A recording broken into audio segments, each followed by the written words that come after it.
Can a man in your position lose all his money suddenly? Sure. Happens all the time. But you probably have guys advising you on all that sort of thing, don't you? Well, most of them advised me against the things I've done. Before Channel 17 went nationwide with its iconic tagline, the Superstation that serves the nation, most thought Ted was crazy to think anyone outside of Atlanta would want to watch his station. That's just what conventional wisdom said in 1976, which was, just like radio, TV's audience was more local. But think about it for a second. Why wouldn't viewers outside Atlanta want to watch Channel 17? All WTCG aired was old movies and TV shows that people love. Those are pretty universal. More live sports than any other network, albeit Atlanta-focused live sports, but it was still a ton more baseball games and basketball games than anyone else. Remember, ESPN doesn't exist at this point. So why wouldn't Ted's Superstation work nationwide? I'll get there in a second, but first, on December 17th, 1976 at 1 p.m. Eastern Standard Time, WTCG Channel 17 became America's first superstation when it was beamed down to Earth from SATCOM 1. On day one, WTCG's signal reached 10,000 households across 10 million square miles.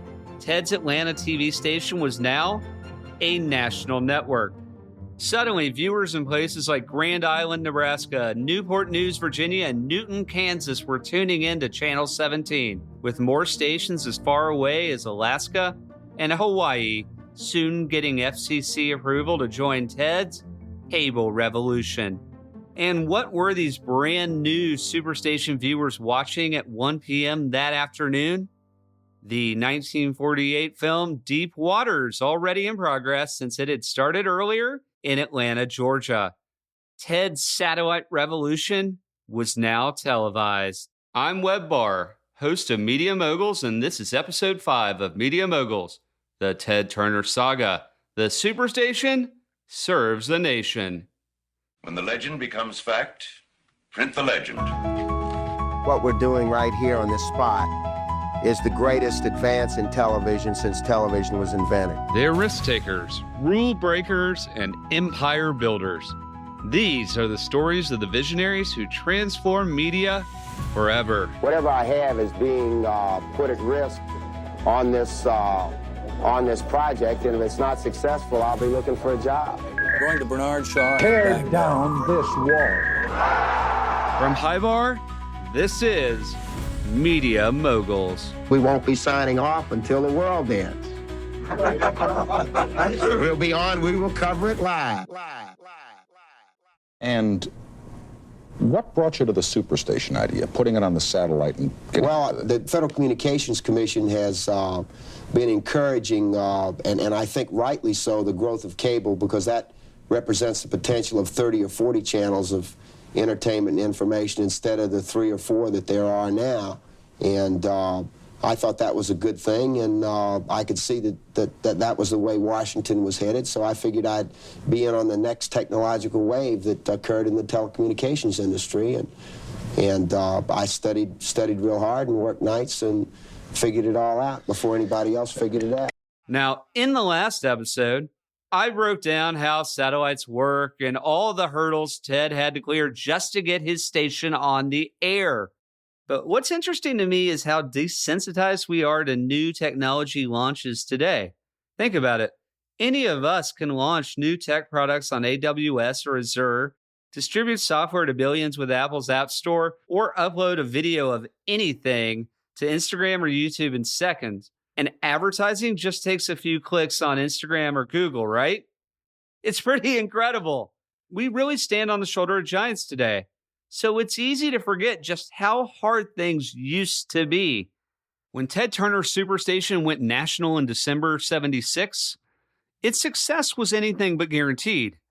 Remember, cable started out as a way to bring broadcast TV to areas outside their signal's reach. But Ted's satellite-powered Superstation was about to completely change the cable game. Now, I'll dive deeper into the cable operator side of things when I cover a media mogul like John Malone in a future season. But suffice to say, the Superstation's first day on satellite wasn't a coronation of a new king of media. It was simply the beginning of a lot more work. That's how this stuff goes, unless you're already the king. Even though the launch went according to plan, a large host of new challenges loomed ahead for Ted Turner. Because if you remember from episode 3, while all of this is happening with the satellite and the Superstation going national, Ted Turner was knee-deep in a war with Major League Baseball, one which ultimately got him suspended for the 1977 season. But now that WTCG was a national station, did you think Ted was going to rest or slow down? Rest? Come on, man. In Ted's mind, he'd rest when he was dead.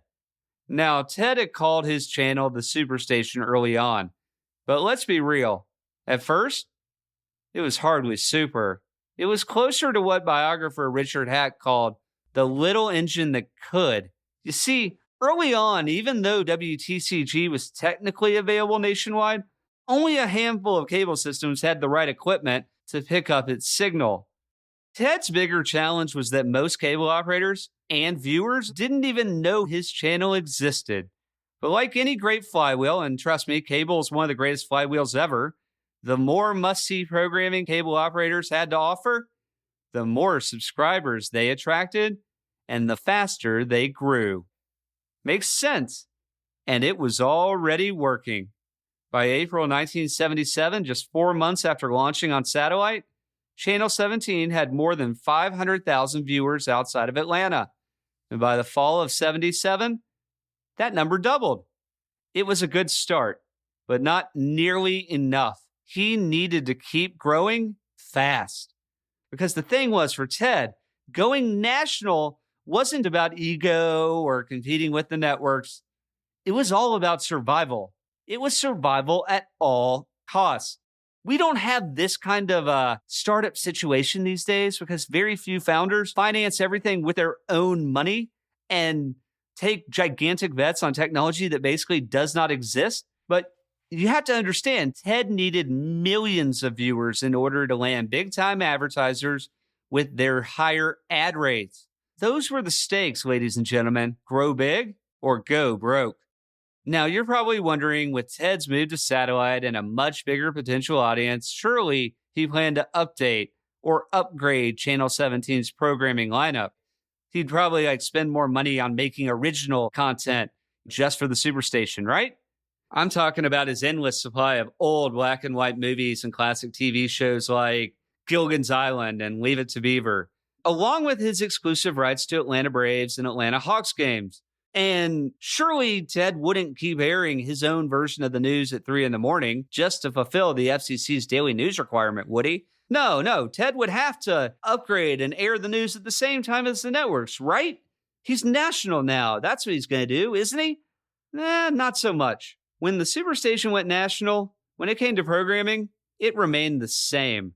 It was business as usual. Same programming, same counter-programming strategy we discussed in episode 2. What worked in Atlanta was going to work nationwide. Why fix what wasn't broken? And that's the mentality. Why spend more money on new programming too?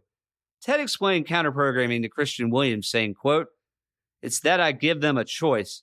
I break the monopoly. It ain't that hard either, because you give people a choice between watching garbage or maybe a fine classic movie, and many people will watch the movie. At least Leave It to Beaver shows positive values in the family. With the Superstation and the other cable channels you get with the satellite, everybody can watch different things if they want. Free choice. That scares the networks to death, let me tell you," end quote. So while the programming stayed the same, Ted's reach exploded, bringing his battle against the networks closer to reality. And as the cost of ground receiving satellite dishes dropped and more cable stations signed on each week, interesting things started happening in WTCG's mailroom in Atlanta. Every morning, Ted went to the mailroom for what he called his daily data fix. That's what he called it, a data fix. We don't have Google Analytics. There's no analytics. Nielsen doesn't even rate them at this point. flipping through direct mail orders from their commercials where they'd sell country music compilations or Ginsu knives. He'd call out with excitement, quote, "Look at these letters. The postmarks tell the tale," end quote. And then, like an auctioneer, Ted would list off to everyone within earshot, quote, "Jackson, Mississippi, Modesto, California, Princeton, West Virginia, Lake Tahoe, Nevada, International Falls, Minnesota, Bristol, Tennessee, Paducah, Kentucky. These are the people who are not only watching us, but buying our stuff. Not too shabby, huh?" End quote. Now, if someone complained that Channel 17's mix of movies, sports, and reruns wasn't like CBS's, Ted had a simple response, which I'm going to paraphrase. "There's already a CBS. I'm just giving people an alternative." Remember that word, folks. Alternative. Because it wasn't just important to Ted's Superstation. It was also what the FCC wanted to see. More choices, more competition, more alternatives.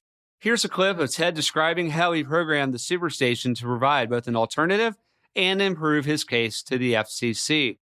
I knew that the Congress wanted to see competition to ABC, NBC, and CBS, so I became pro-competition. I went to Washington and started lobbying. I just bought a ticket to Washington and started seeing senators and congressmen, you know. Next thing I know, it happened. It happened. You could do just about anything you want to. And we had all kinds of hearings, and the networks tried to stop us, you know. They were 1,000 times bigger, and they tried to out-lobby us. And I said, they just don't want to, they're trying to restrain competition. And the congressmen and senators, they liked that. You know, they wanted more competition. I bought some old BBC reruns, The Ascent of Man and Fight Against Slavery. And I put on programming that only public broadcasting carried. And I said, we're going to be better than they are. And we went out and got Captain Cousteau and National Geographic programming and Audubon Society. I started a series of documentaries on wildlife issues with them. And I took the high road. I said, we deserve to be there. All they're doing is running these violent cop shows and stupid sitcoms. And here we're doing, you know, quality programming. We should be allowed to compete with them. Now, I've used this analogy before, but in many ways, the Superstation was like Netflix before Netflix. Think about it. Just like Netflix used old, unwanted studio programming to build its subscriber base, Ted did the same. Low-cost programming using new technology, in Ted's case, the satellite, in Netflix's case, faster broadband leading to streaming, and a different game plan that led to massive advantages over the existing incumbents. For Netflix, that was the cable networks, and for Ted, it was the broadcast networks. Netflix had unlimited airtime, seemingly infinite choice, a catalog that basically bent time and space so that you could watch whatever you want, whenever you want, plus a binge model, like all these different things that gave people the ability to choose on demand what they wanted to watch whenever they wanted to watch it. Ted had reruns, alternative programming, live sports, which the networks didn't air nearly as much as you'd expect, which we discussed in the Atlanta Braves episode. And almost instantly it worked. Within months, the Superstation was adding 200,000 new households per month, sending cable operators into a mad scramble to wire the rest of the country as fast as possible. Ted and his team hit the road like politicians on the campaign trail, going from town to town, selling the Superstation as the alternative to network TV. Just picture it. Ted Turner, cigar in mouth, shaking hands, kissing babies, and sealing deals with cable operators who all wanted in on his cable dream. Before long, a story and TV guide ran a headline that asked the question, why are they watching a Georgia station in Nebraska? The answer was really simple. It's because they could. And here's the thing, and to me it's very important. Most people didn't know or understand how cable or satellites really work, but they didn't need to. Because it just worked, just like television, because it was television. Winning isn't always about having the most advanced technology. Sometimes those products are just too complicated. You know, it kind of reminds me of Apple's strategy and, what they do best. They mix hardware and software into a seamless experience where the technology just fades away and disappears. And in the end, you're just using a beautiful product, right? Ultimately, Apple makes the complicated really simple, whereas their competition might try to outdo them on technology specs, ending up with something that's just too complicated to use. The iPod is a great example. Everyone from Diamond to Dell had their own iPod killer. And let me tell you, Apple's iPod came late in the game. The iPod combined with iTunes offered a much better seamless experience than what anyone else was using. So even though others might have a technically better product with more space, Apple had 1,000 songs in your pocket. That was a killer experience. What really matters is offering something people actually want. Look at AOL in the mid-90s. They didn't invent the internet. They just made it really easy to use. Same with cable. It was still TV, just with a lot more options, more channels, and more programming tailored to specific audiences than ever before. Simple, familiar, better. And that's exactly why Ted's Superstation was a direct threat to the networks and their grip on national audiences and ad dollars. But as Lee Corso would say, not so fast. Ted put it bluntly, quote, "The networks are in stark terror of us," end quote. He wasn't wrong, but it wasn't going to happen overnight. You see, in 1975, 76, 77, not everyone was convinced that cable via satellite was a sure thing. Now, with the benefit of hindsight, we know satellites were obviously the future. But back in 1975, 76, many believed HBO was destined to fail. Whether it was building a subscriber base big enough to justify Time Inc.'s huge investment, or securing enough quality movie rights from Hollywood, the challenges were real. I'll get to HBO's story another time, but at least they had Time Inc. backing them. Still, consider this. If HBO, with all of its resources, was fighting such an uphill battle, how in the hell was Ted Turner's Superstation supposed to survive, let alone compete, let alone thrive? Ted's fight was much tougher. He had more enemies than HBO, all of which were bigger, better capitalized, and way more powerful. From the Hollywood studios to network affiliates, sports leagues, and of course, the big three networks, each had its own reasons for wanting to take down the mouth of the South and his Superstation. But before I get to their motivations, we need to look at how they reacted to Ted's bold move to take his little, and this is their words, rinky-dink indie station nationwide.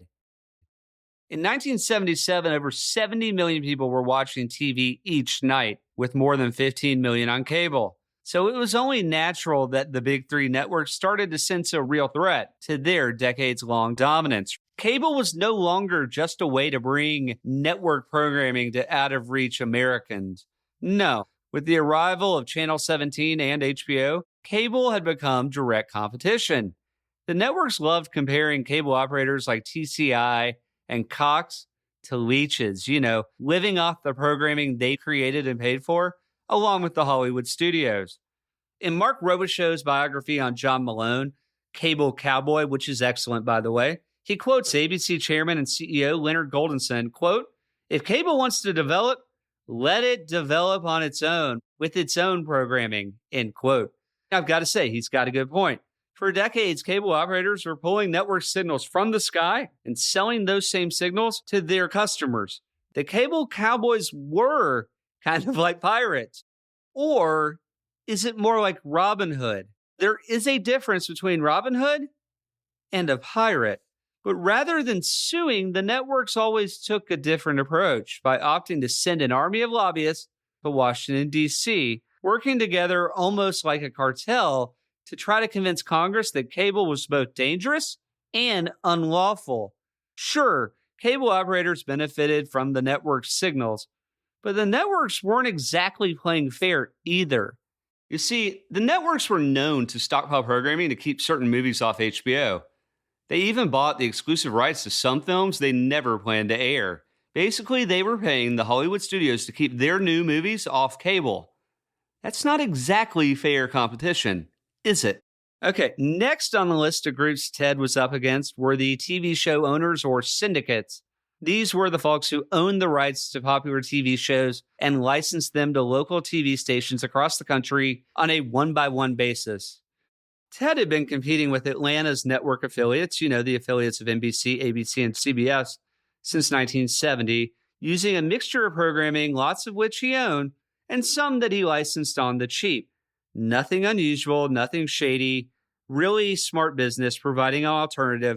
And I talked a lot about this in episode 2. But once Ted's local station went nationwide, the syndicates who licensed shows like Leave It to Beaver to air in Atlanta were like, hey, dude, you're airing Leave It to Beaver in Hawaii. Who said you can do that?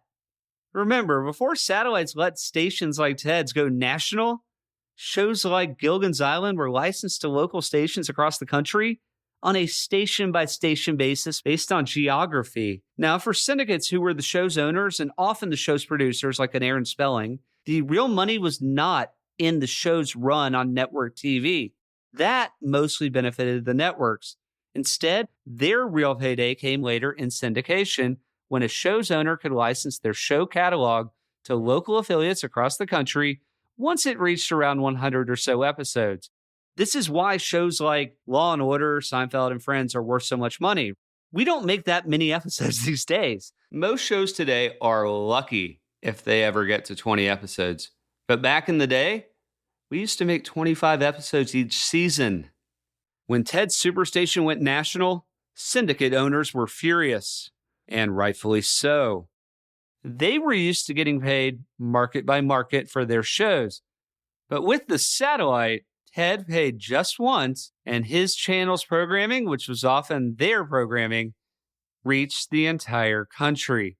Remember, back in 1977, there weren't many cable operators who could pick up a satellite signal.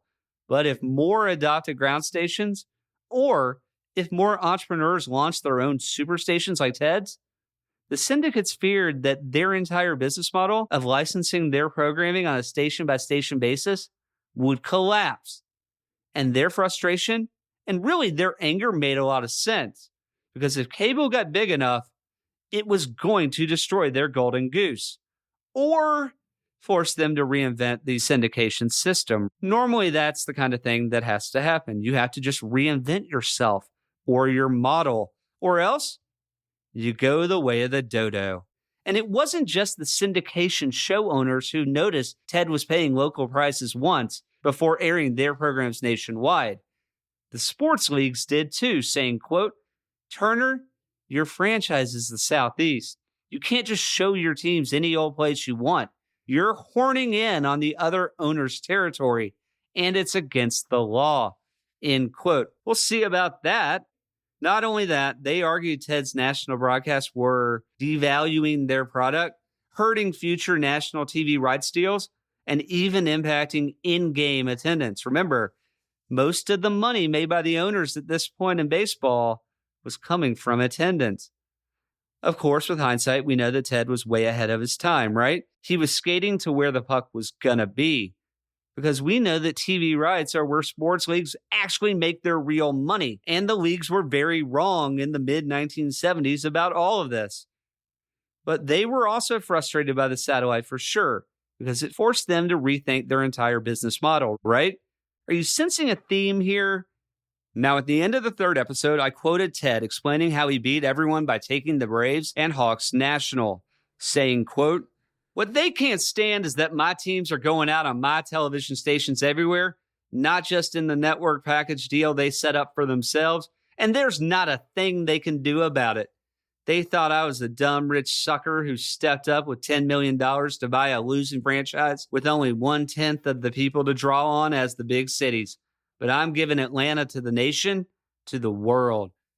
It's such a brilliant stroke what I've done. Take a few dollars and turn them into millions. The Braves, the Hawks, and the Chiefs, they'll have fans all over the country. Franchise hell. We're building a fourth network, and it just confounds the other owners.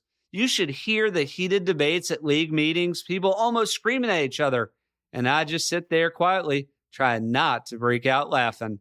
I say, gentlemen, the law of the land takes precedence over the law of the league. They've got their own franchise rules, but the rules of the country take precedent in areas of conflict, end quote. I mean, modest, huh? Knowing what we know now, it's kind of funny that Major League Baseball's lawyers argued that airing too many baseball games would ruin the sport. But that was the world they lived in, one of incredible scarcity, but soon the world Ted Turner and the Cable Cowboys were building had the potential to change everything fast. Now, in episodes 2 and 3, I mentioned that no one really cared about baseball's TV rights until Ted started airing more games than ever before on his struggling UHF station in 1973, and how Major League Baseball was so fixated on preserving in-game attendance and sticking to tradition that America's pastime got overtaken by the NFL's far superior broadcast experience. I can't help but wonder, if Ted had been from New York or Los Angeles, would his innovations have been more embraced? Probably not. He needed to be an outcast. Anyways, next on Ted's list of angry incumbents were Hollywood studios, who, like the TV syndicators, licensed their films to local affiliates across the country, and then learned their movies were being broadcast nationwide in places they never agreed to. Ted really struck a nerve when broadcasters called him a traitor, saying, quote, "No wonder the Superstation's getting so big. Turner's stealing our stuff and giving it away for free," end quote. Now, normally, any one of the networks, sports leagues, syndicates, or Hollywood studios would have been a very formidable opponent. Ted Turner was up against all four at the exact same time. A storm was brewing, my friends. With satellites changing the game, cable's loose freewheeling approach to copyright and retransmission fees were setting the stage for a huge showdown in the late 1970s. And yet, despite the valid merit of many of their complaints against Ted and cable, the networks, Hollywood, and sports leagues, well, they didn't do too much to improve their own image with Congress or the American people. When Ted was asked by Christian Williams if he had any fears or second thoughts about his rush to the satellite, he responded, quote, "Of course I did. I'm not an idiot. I know the risks, but I had to move fast without a lot of people knowing what was up. I had to buy the Braves. I also bought the Hawks for basketball, because if the leagues realized what I was doing, broadcasting my sports far, far beyond Atlanta, where the franchise supposedly was, they would have stopped me cold. By the time the leagues found out what I was doing, the horse was out of the barn." Then Ted paused, smiled, and said, "Yeah, the ketchup was out of the bottle. The plane was out of the hangar. The toothpaste was out of the tube," end quote. That toothpaste sure was out of the tube, but all of this makes sense. You got to move fast, and Ted did that. I've never met a successful media mogul that moves super slow. You see, when someone moves fast to deliver a great service that provides a better alternative to a large number of people, well, it's really hard to slow down that kind of momentum, right? And when you add in all the confusion around rules and regulations, well, you end up with an industry poised to explode. Remember, when the FCC approved Ted's bid to get on Satcom 1, they also allowed smaller satellite dishes for cable operators, which immediately lowered the barriers for cost-conscious cable systems, which almost immediately brought more systems into the fold. By 1978, there were more than 2,500 cable systems across the country.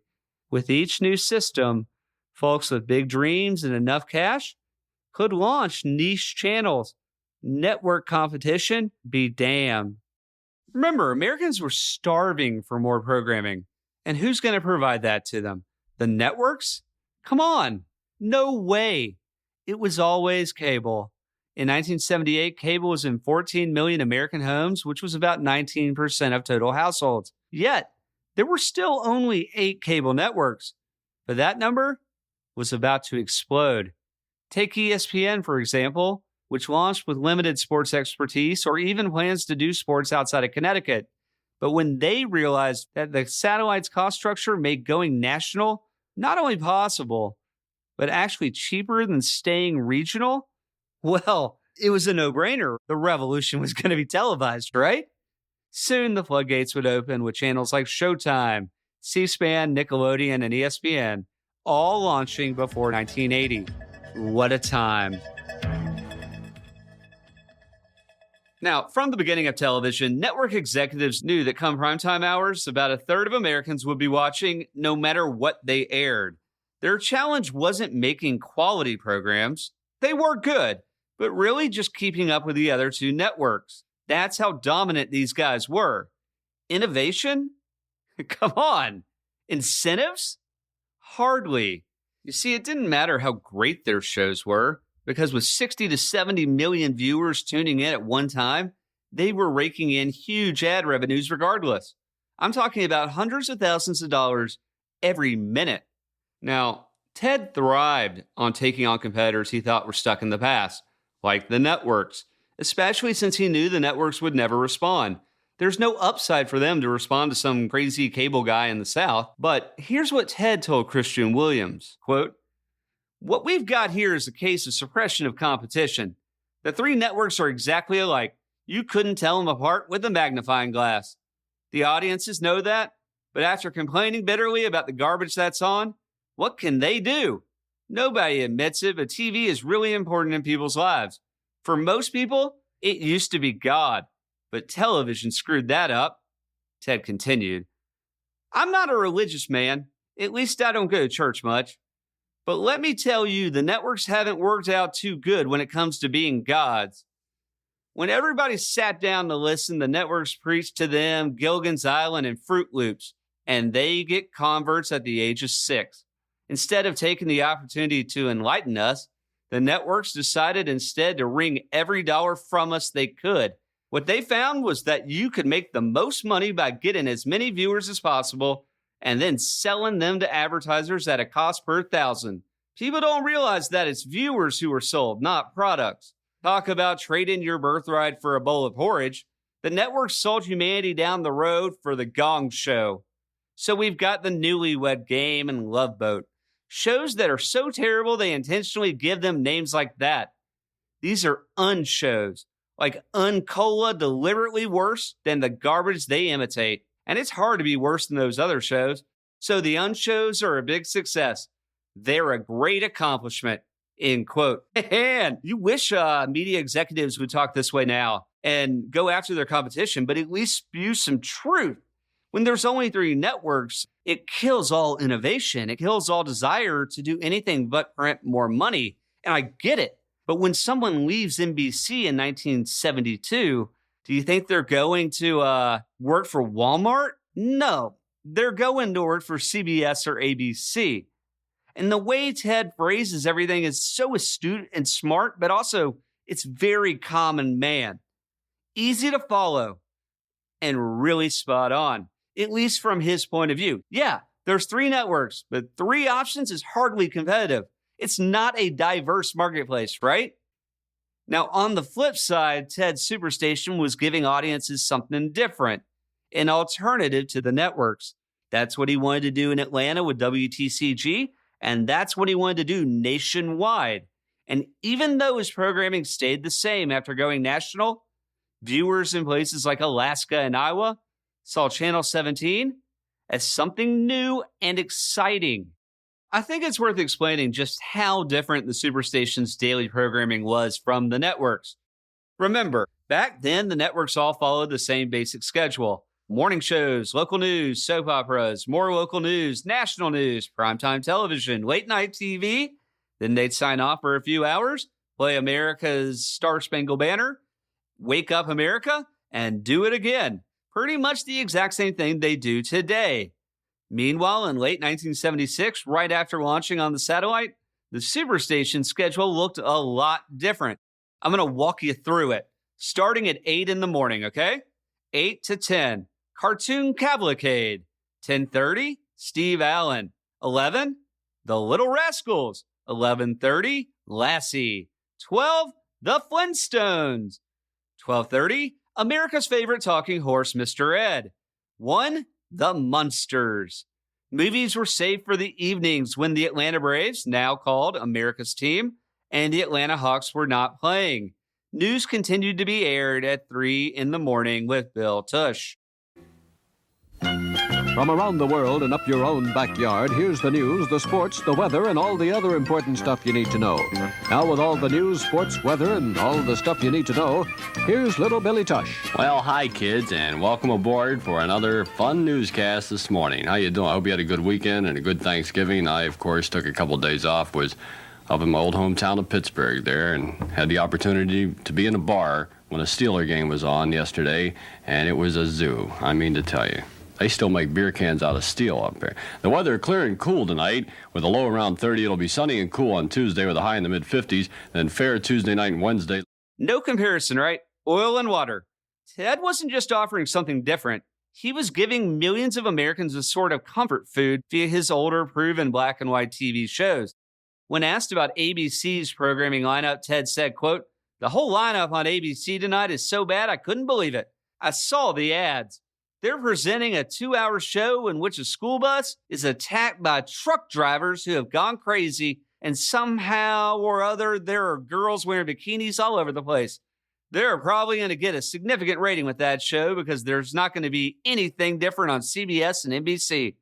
It's a conscious decision on the part of the network honchos. It's not some kind of accident. If you have a chance at half the audience, you take it. And if you don't, the stockholders will fire you and get somebody who will. The network system offers a great chance for leadership, and don't think we're not being led. And by the nose. Fred Silverman, the president of NBC, is a very successful leader. 60% of the American people, the ones who were easily led, are following his course. They say Freddie Silverman really watches that stuff, and he probably thinks it's quality programming. But you've got to remember that Hitler thought he was offering quality programming too.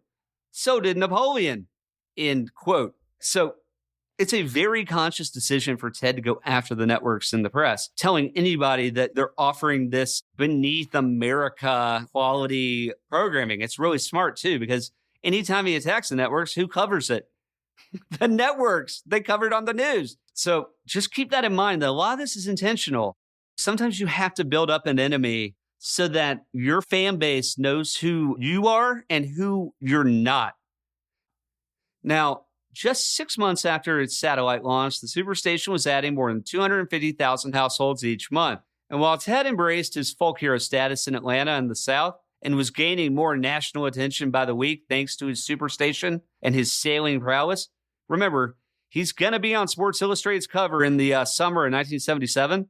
Neither of these things guaranteed more advertising sales. In fact, from day one on the satellite, building a national advertising business was significantly harder than anyone ever imagined. Think about it.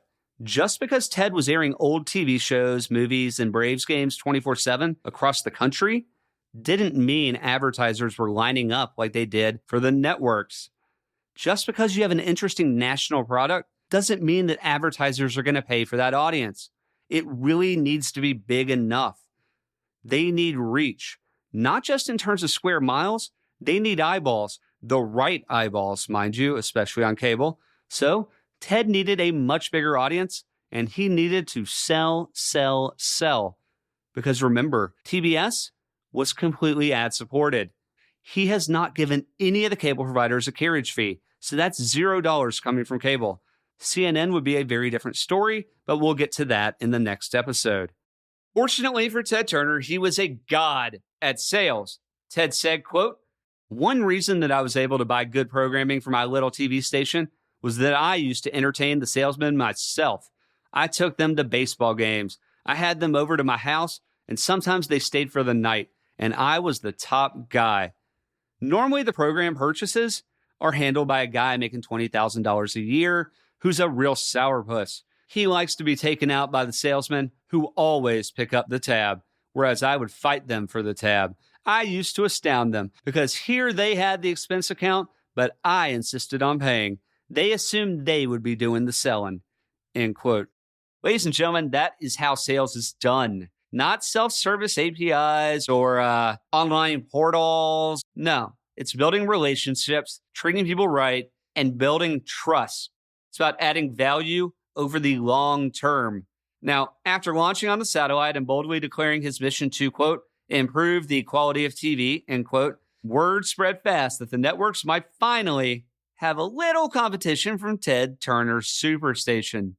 But even in 1977, aside from Ed Taylor at Southern Satellite Systems, you know, the guy who made the Godfather deal to get Southern Satellite Systems from Ted for $1, nobody was making money on the Superstation.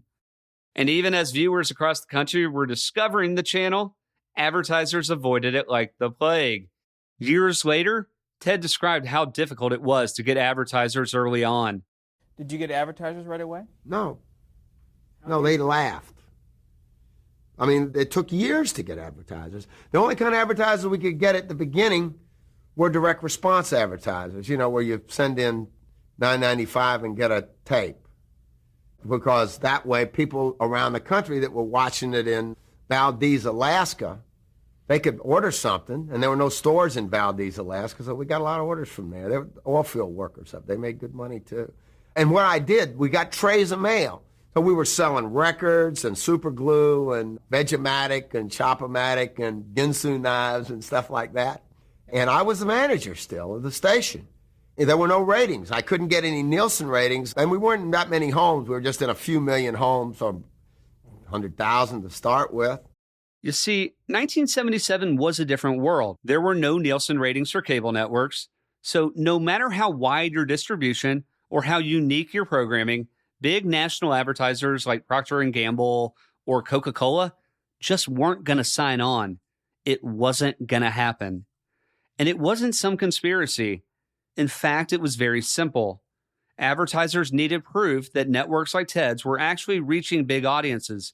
And since Nielsen didn't track cable yet, channels like the Superstation had no real way to show advertisers the numbers they needed. Think about it. Selling ads to national advertisers without ratings, without any kind of proof, is kind of like trying to sell sand to the Sahara. And while Ted was an incredible salesman, maybe the best ever, even he couldn't crack this code. So Ted and his sales team kept doing what they'd always done. Mail order products like Ginsu knives and greatest hit record compilations. These ads didn't need ratings or research. They were paid based on the results. And since the products were mail order, their orders told Ted exactly where his viewers were watching from. Later, Ted described how getting mail was a good substitute for ratings. And I got the trays of mail every day. We got more and more mail. It was like Miracle on 34th Street, you know, and all the letters to Santa Claus. All these letters would come in. They came in plastic trays, of bags. And I would go through every one of them and count, because I knew if they came from the Atlanta market, that was our viewership in Atlanta. And the ones that came in from Valdez and this little cable system up in Medford, Oregon or whatever, I could see it. If I got 2,000 pieces of mail one day and 1,000 of them were in Atlanta, and I knew what the Nielsen ratings were in Atlanta, by extrapolation, I figured, well, our viewership outside of Atlanta is just as big. And eventually, we had 5 times as much mail coming from outside of Atlanta. And then I was able to get Nielsen to rate us by threatening to sue them. But what I did is I went through and counted where they were, and I put dots on the map, and I noticed that about 1 out of 10 letters with a check in it, the stamps weren't postmarked. The post office department doesn't hit the... So we were so broke that I tore the stamps off the letters that hadn't been used, and we used them for outgoing mail. We glued them on. And I took them off myself. You know, and I'd get, you know, $10, $20 worth of stamps every day.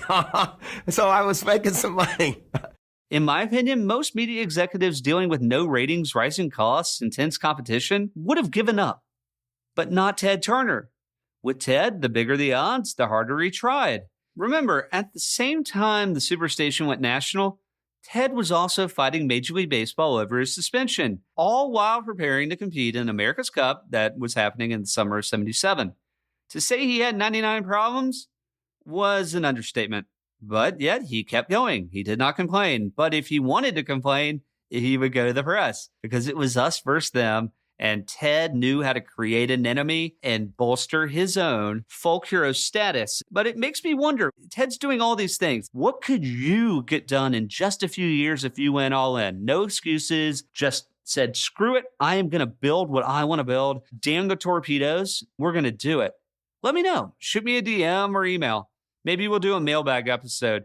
I want to know what people actually are going to do. Anyways, not only did Ted refuse to give up, but he kept doubling down, pouring more money into the Superstation's growth with marketing, promotions, and bigger programming moves like buying the Atlanta Hawks at the beginning of 1977. Ted knew reaching the biggest possible national audience was key for the Superstation. So as more cable stations picked up the Superstation, Ted spent over $500,000 promoting it. Meanwhile, he kept wheeling and dealing and convincing more local cable operators across the country to promote Channel 17 themselves. It's in their interest. So by branding himself a folk hero and the Superstation as a free, unique alternative to the networks, cable operators saw adding Channel 17 as an obvious win-win, where more programming meant more subscribers and the rising tide of cable lifted all boats. Now, Ted's plan was pretty simple. He was going to give away the Superstation to cable systems for free and charge low national ad rates to advertisers, and then over time, raise those ad rates and maybe add carriage fees, but no time soon. Definitely not while cable was still rapidly growing. Ted said, quote, "Once that happens, they'll never let it get away from them," end quote. Without Nielsen ratings, Ted couldn't command the same high rates that the networks did. So he kept his ad rates low and focused on building a massive national audience. Ted knew he needed the Superstation to become synonymous with cable itself. Not just a niche channel, but he knew that if he were to charge cable systems for carriage, that would really slow the Superstation's growth. Ted added, quote, "If you give somebody what they want, they'll pay for it gladly, but they gotta know they want it," end quote. And here's what makes this so smart. While most cable networks eventually charge these cable operators to carry their channels as part of cable's famous dual revenue model, which is an incredible model, and CNN would be part of that model, Ted instead gave the Superstation away for free. And the cable operators, they loved him for it. Remember, a rising tide lifts all boats. Wasn't it John Malone who said Ted was cable before cable was cool?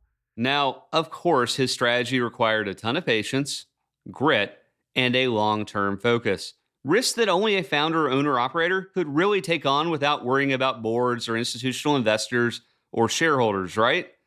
Remember, this was Ted's own money that he put on the line over and over and over again. He owns over 85% of the company. Years later, Ted admitted that selling national cable ads was very difficult. Quote, "I knew it was going to be hard to convince the New York advertising community, but I had no idea how hard," end quote. So you eventually talked the advertisers into it. Eventually, but we had to get ratings first. I went to New York. We opened a sales office in New York when cable was in like 14% of U.S. households. And I was in about 3 or 4%. And I remember one advertiser almost killing himself. Accidentally. He laughed so hard, was in a swivel chair, that he felt his chair fell over backwards and he hit the back of his head on the radiator in his office and split it open. He was laughing so hard when I told him I had plans for the fourth network. Did you get that a lot? I mean, people laugh at your idea? Absolutely. It was like in this movie, 4 sales guys I hired in New York, they were kind of like Private Ryan. You know, they all got killed. They were all gone 2 years later because we hit the beach too early, you know, like, and everybody got mowed down. I mean, we didn't get a single order for 2 years. And Ted wasn't kidding.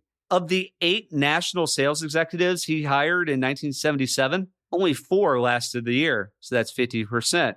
Jerry Hogan, the Superstation's general sales manager at the time, explained that, quote, "Motivation has been a big problem for our people. It takes so much time to teach people all this. The traditional TV sales call takes maybe an hour of preparation. Ours require as much as 15 hours, and to have someone totally reject your proposal is very frustrating. The primary talent required is tenacity."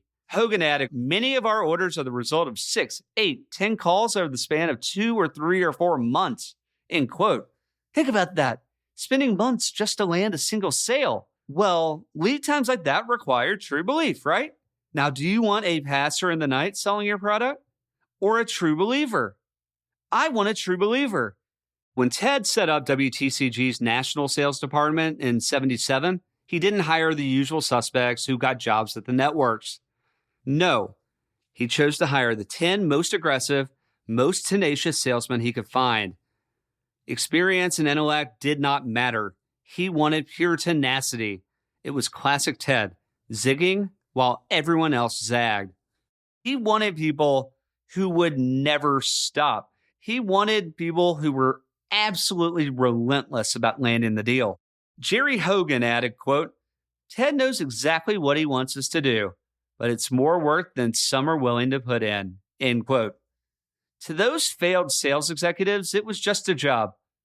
But to Ted Turner, it was everything, because he knew he needed to grow the Superstation's national ad revenue or it would die. It was that simple. I am not exaggerating. This is not hyperbole. Now, while some called Ted's sales team thugs, Bill Grantley, who later ran sales for TBS, told his salesman, quote, we will grab them by the throat and we will shake them until they buy. Our philosophy is buy or die. That's how they sold TBS for 2 years, end quote. Another Turner sales exec admitted their early struggles, but explained the challenge, quote, we're creating a whole new market where there wasn't one before. We're paving the highway, and then the other satellite stations will tool right in on it. We're like Lewis and Clark. The problem is that right now we don't fit. When you're talking to an ad agency in New York, it's as if there's 2 doors. One is marked spot advertising. The other is marked network. If we go in the spot door, they say our prices are too high.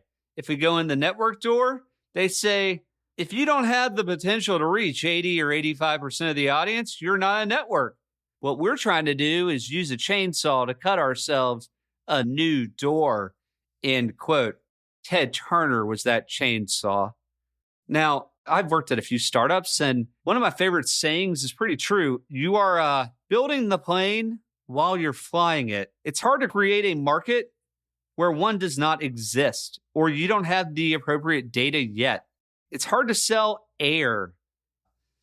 In the Superstation's early years, their best salesman by far was Ted Turner himself. He was known for making the rounds at the New York ad agencies, trying to divert ad dollars from the networks to his Superstation. He'd even barge into agency offices and ask, do any other network presidents come to your office? Which, in my opinion, is a brilliant question because we all know the answer, right? Not that it mattered. It didn't, because the networks at the time were raking in nearly 100% of all national ad dollars. When asked about Ted's sales abilities, Don Anderson said, quote, you're asking me if Turner has been useful in promoting the Superstation? A useful tool? That's the grossest understatement I've ever heard. It's a gross misunderstatement. I could take you out there and show you. I could take you to our smallest system, a little town with only 39 homes in North Dakota, and try a name recognition test on the subscribers there. Ted would come close. He might even surpass the president. I'm not saying this is true in New York City, but across the country, he is incredibly well known. He has the actor's ability to play to a crowd, and it works for us every time. Like when Johnny Carson said he wasn't going to renew with NBC, Ted immediately offered him a job on the Superstation. The wire services picked it up, and we got calls asking, when does Carson start? End quote. So smart. Use the network's PR against them. Ted knows he's not going to get Johnny Carson, but it's more publicity, and people want to know, who is this character who wants to put Johnny Carson on this TV station I've never heard of? Well, that's earned media, guys, and it's necessary if you're going to win. Ted loved to ask those same ad execs if they really watched the, quote, crap on network TV. Then he'd promise to air movies people actually wanted to watch. It was a smart play. Ted knew advertisers were really desperate for any kind of leverage against the network's monopoly. They had a lot of pricing power. They could lower their rates, and he was doing his best to position the Superstation as that alternative, that leverage. Even with Ted working advertisers, it was never easy, especially in the early days of the national Superstation. Even as early as 1979, advertisers still saw the Superstation as vulnerable and wanted to take advantage of it. Turner sales GM Jerry Hogan said, quote, we denounced the revolution, but the industry perceived that we were having tough sledding. People didn't realize that we had our direct marketing business to tide us over after the rate increase, and they saw us going down. It's very important how you're perceived in this business, especially by the agencies. They smell a rat? He continued, our first national customers were foreign-owned Toyota and Panasonic with marketing strategies not so firmly entrenched. But on the home front, strange things happen. I had a guy call me on a Saturday afternoon from Atlanta airport, and he had read in his hometown paper that the Superstation had bombed and that Ted was in great difficulty. He was prepared, he said, to pay me cash in the amount of $10,000 for a $100,000 ad contract, but I would have to come to the airport to pick it up. 10 cents on the dollar, take it or leave it. And he was only going to be at the airport for an hour. The company was Selsun Blue, which is a dandruff shampoo. And he explained that his company liked to take advantage of opportunities and we looked like we needed cash. It was pretty annoying. We were nowhere close to that desperate, end quote. Remember, before the internet, advertising was completely about relationships. There were no fancy tools to track success or automate campaigns. I mean, without ratings from Nielsen measuring an ad's impact on the cable network, even one with millions of viewers, getting those bigger name advertisers and not having them renegotiate the deal would be very hard. That Darth Vader, I am altering the deal, pray I don't alter it any further when he's talking to Lando Calrissian and Empire. When you're a network without any ratings, that's really hard. They can just go Vader on you. Now, take the Superstation's first national advertiser, Toyota. Ted actually drove a Toyota around Atlanta for years out of loyalty to the brand for taking a chance on the little guy. But even Toyota couldn't trace a single car sale back to any specific ad. And sure, Ted kept getting mail from viewers across the country, but mail alone wasn't anywhere near enough to prove his audience was big enough for major advertisers at the time. Still, there were small signs that the Superstation's influence was growing. Take Time magazine, the publishing giant that would later become one of Ted's corporate dance partners. But here, they tested the waters of advertising on cable by running ads on the Superstation to sell Time magazine subscriptions. Might as well, right? The result? Their phones rang off the hook. So Time increased their ad buy by 800%. That is how you make an advertiser happy.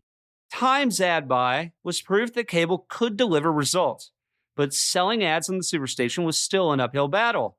One sales executive compared it to teaching math to English teachers. You see, the ad agencies knew cable was the future, but they also knew they wouldn't get bonus points for being too early, right? If you're 6 years early, that's a lifetime in the ad business. Keep in mind, these are the same ad agencies who'd spent decades selling soap and toothpaste to millions on network TV. But selling on cable is a completely different thing. You're selling based on niche and audience demo. The MTV demo is going to be very different than the ESPN demo. It's going to be very different than the TBS demo. These are different things. Years later, Business Week explained how Ted was able to convince advertisers to try his untested network without ratings, saying, quote, Turner never said we are cable. He simply sold his services as TV delivery systems that would help you reach audiences that the network had lost. That meant advertisers didn't have to worry about it being a new medium and maybe not working, end quote. And this is important. Remember in episode 1 when I discussed Derek Thompson's hit makers and the innovation framework from his book called Maya, Most Advanced Yet Accessible? The new thing rarely looks so revolutionarily new. The same idea applies here.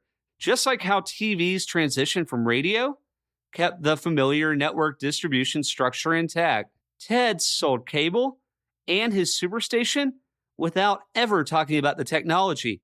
The technology doesn't matter to an advertiser. It doesn't matter to a viewer. It wasn't about satellites. It wasn't about bandwidth. It wasn't about the dish. It was all about the programming, audience, and his national reach.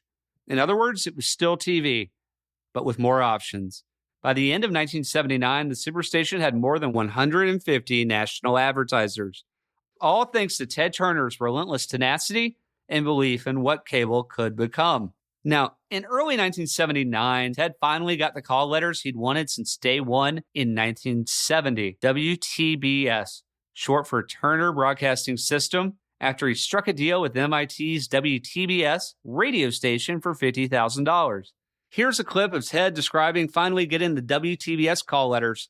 Then you finally changed the name to WTBS. Yeah. Several years later, I had 50 grand and they still needed a new transmitter, and I negotiated with them, and they released the call letters, and I picked them up. And on August 21st, 1979, WTCG officially became WTBS, the Superstation. From Turner Broadcasting System, this is WTBS Atlanta.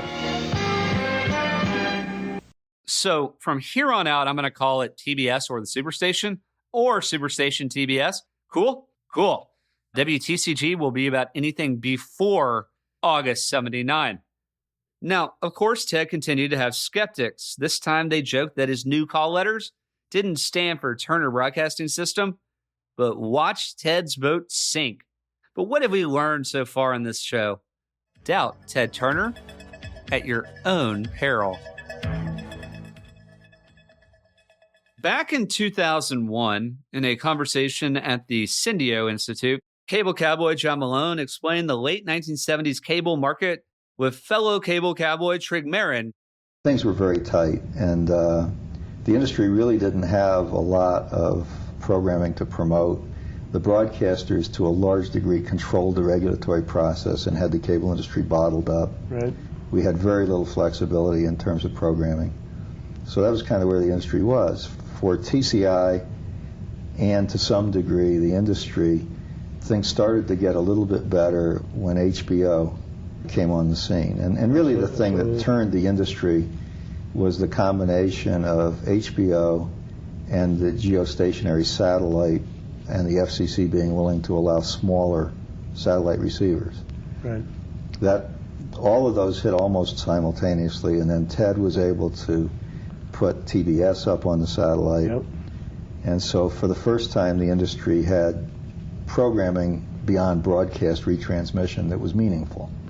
When you refer to HBO and then to Turner getting up on satellite, to go back to an earlier comment you made about inadequate programming, now all of a sudden you've got things that might cause people to buy this in larger markets where they've already got a reasonable amount of television. Right. So maybe we could talk about the programming side of it and how that built up and what it then did for the industry. Right. Well, I give Jerry Levin and the guys at Time Inc. a lot of credit because they drove and took the risk capital investment to put HBO up on the satellite. Up until then, it had been a regional thing.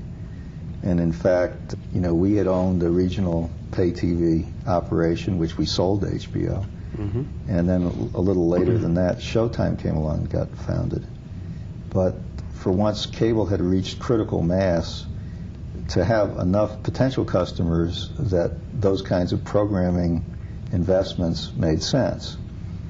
And HBO was a real driver in those days, as was WTBS. So that by the 78, 79, the industry was starting to gain a little momentum. So that momentum is going to set the stage for the cable revolution. Now, despite high inflation in the late 70s, more cable systems were coming on board, which meant more channels were being created. Channels like Showtime, ESPN, C-SPAN, and Nickelodeon soon emerged, with CNN and MTV following soon after. As cable providers like TCI's John Malone expanded their cable systems, programmers like Ted Turner risked it all on content. Both cable providers and programmers knew cable's potential was enormous, basically limitless, provided they could navigate government regulations and keep growing. By the late 70s, the idea of cable systems someday offering more than 100 channels wasn't science fiction or something. No, it was within the bounds of real possibility, as long as the numbers added up for the cable providers. What do I mean by that? Okay, so beginning in the satellite era, which is the late 1970s, cable wasn't just about having more channels. If they wanted more channels, they could have them. But cable offered a new way of doing business when it came to television, with a model that differed completely from the network's ad-supported approach. Sure, supply and demand are key, but so are incentives. Show me the incentive, and I'll show you the result. Charlie Munger. And the cable cowboys had an ace up their sleeve. That ace was a dual revenue stream model that benefited both the cable providers and programmers like Ted. Remember, the networks relied solely on advertising, which was, of course, extremely lucrative.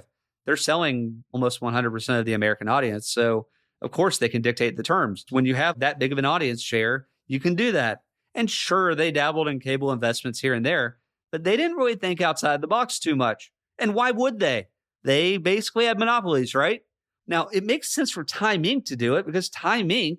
is a magazine publishing company at the time. They're not a network. So making a cable station was a good hedge on the future. But innovators like Ted Turner and John Malone saw that a two-tier revenue model could completely transform TV and boost revenue across the board. Remember, a rising tide lifts all boats. And in the cable industry, it was probably doubly true. Okay, so how did their dual revenue model work? Really, there's two approaches. First, there was HBO's model, which was fairly simple. Subscribers paid an extra fee each month for HBO, which cable operators tacked onto their bills. In turn, HBO's exclusive mix of studio movies, stand-up comedy specials, and boxing events were huge hits, especially considering, and remember this is important, they're still in a pre-VCR, pre-blockbuster world. So if you wanted to watch recent hits like Jaws or Taxi Driver 6 months after their theatrical run, HBO was where you're going to watch that. Think about it. Films with adult themes like Martin Scorsese's Taxi Driver were not ever going to be on network TV. So for the audience for that film, HBO was a godsend. And their exclusive lineup of programming proved to be both popular for subscribers and incredibly lucrative for Time Inc. And it was a huge bonus for all the cable operators. Now, the other approach, which was what all non-paid TV channels were, like Ted's Superstation and Nickelodeon and later MTV and CNN. And these were all free for cable viewers as part of their cable package. They paid for it. There was no extra fee.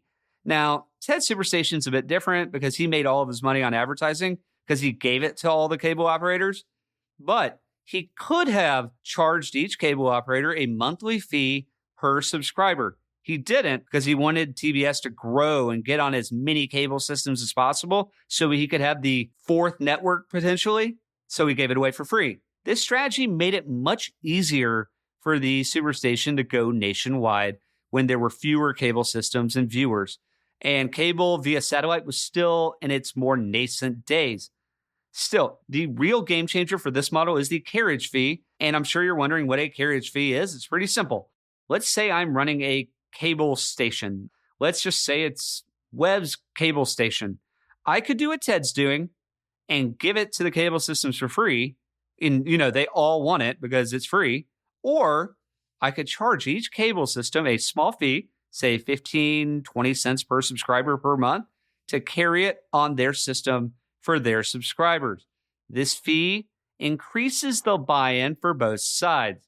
For cable systems, it shows their customers they're investing in quality programming. While for the cable programmers, it's a steady, predictable revenue stream where, remember it, a rising tide lifts all boats, right? Today, cable still uses carriage fees. For example, Disney's bundle, which includes ESPN, can cost cable providers around $8 per subscriber a month. Now, at first, those fees started very small, 10, 15 cents. But as cable grew, they quickly grew into a massive revenue stream for cable programmers that traditional networks had no way of accessing, at least initially.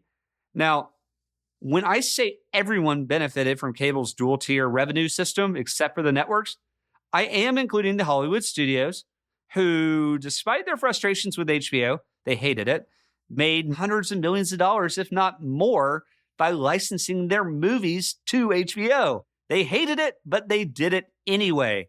Sports leagues also saw dramatic growth by shifting their focus from the stadium to the living room. It's worth remembering that as all of this is happening, each of the aforementioned incumbents, Hollywood, the sports leagues, Major League Baseball, NFL, and the NBA, and the networks, NBC, ABC, CBS, hated each of these quote-unquote improvements to their entertainment system.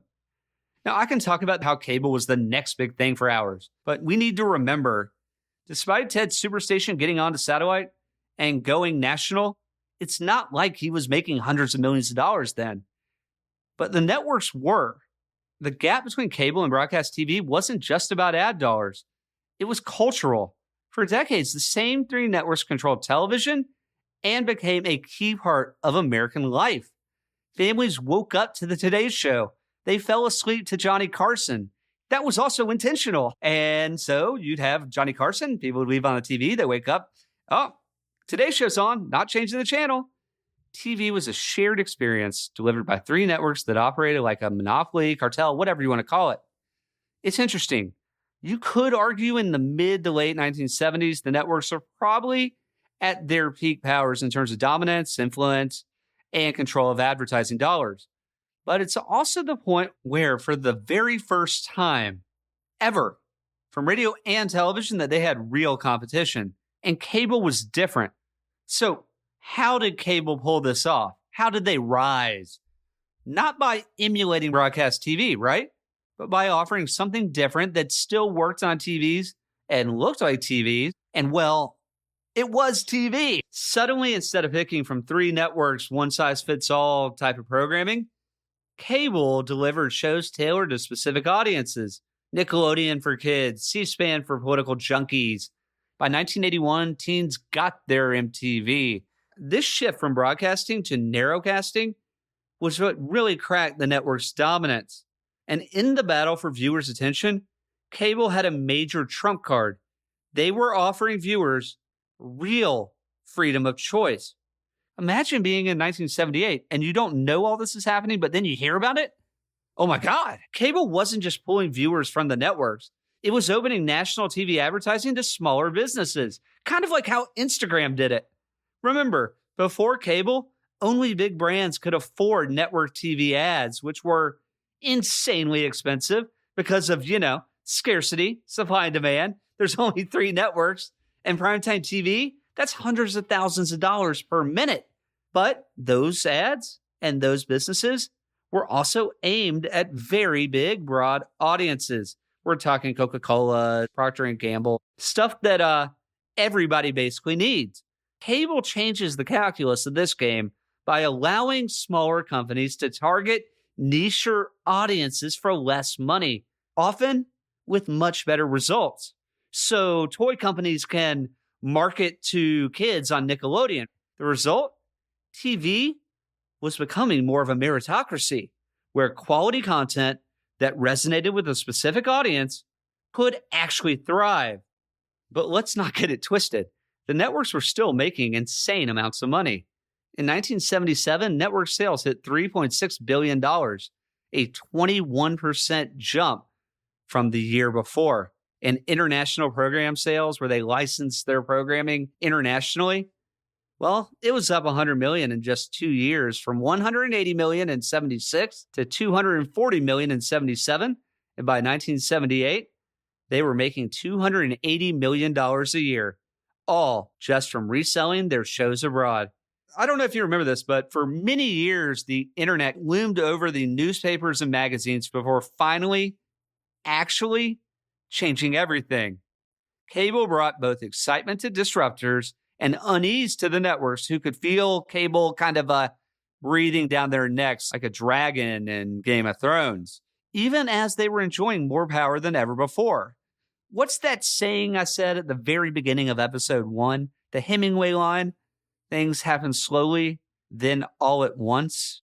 And it wasn't just cable that had the network executives sweating. VCRs, fiber optics, computers, cell phones, new technologies that seemed to pop up every day.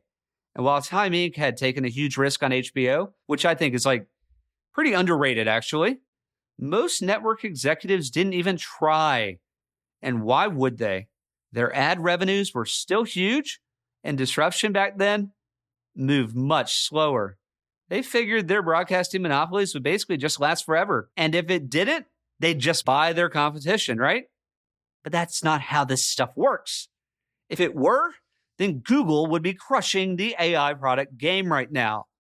But cracks were starting to show at the networks. For example, in 1977, a Roper study reported the first ever drop in public esteem for TV. And soon after, another study showed its first ever decline in viewing. And what was causing these drops? Was it their programming, or was it cable? Maybe it was just an anomaly. The thing is, the networks really didn't know. But whatever the reason was, one thing started to spread at every network: fear. Okay, let's fast forward to 1979 when the network's fear of cable was growing fast. You see, they had their stars, Walter Cronkite, David Brinkley, Harry Reasoner, but cable? Cable had Ted Turner, and that was enough. To say Ted's star was rising fast would be an understatement. Even after his clash with Major League Baseball led to a year-long suspension, Ted flipped the script as he sailed off in the summer of 1977 to defend America's Cup. And when he returned, his face was on the cover of Sports Illustrated, hailed as a national sailing hero. Ted Turner was a bona fide folk hero in Atlanta and across the South. Now remember, for years Ted talked openly about becoming a folk hero in Atlanta and using his man of the people image to elevate his company. Well, by 1977, and even more so by 1979, it was really working. Personally, I think it was brilliant. Some people today would say that this would be building your personal brand, but this was a lot more than that. You see, if Ted Turner were, say, the owner of a construction company, being a local folk hero probably wouldn't have been that helpful unless you're like Buddy Garrity in Friday Night Lights or NIL as a booster at a school. But as the face of a fast-growing upstart industry that was taking on incumbent giants with his own mix of live sports and entertainment, well, that kind of earned media is priceless. Ted always understood the value of letting the media tell his story for him, all without spending a dime. He didn't need to go direct unless it was one of his press conferences, which he does quite often, actually, whenever he has something to proclaim victory with. But these things matter, especially when you're running lean and marketing budgets are tight. You have to do things differently, or else you're just like everybody else, only worse. Ted saw his story as a lever, and he sure didn't hesitate to pull that sucker down. And after he'd throw barb after barb at the networks for their bland cookie-cutter programming and how it was poisoning the minds of Americans, what'd the networks do? They invited him on their shows to tell his side of the story. BBC, we run Dallas and the Dukes of Hazzard, and we're proud to do so. Have you watched them? Yeah, I watched Dallas. Have you watched Dukes of Hazzard? Less so. What's wrong with these programs? The guy's not a very ethical businessman. And the majority of American businessmen, at least that I've come in contact with, and I've come in contact with lots of them, are honest individuals, and that's not depicted in Dallas.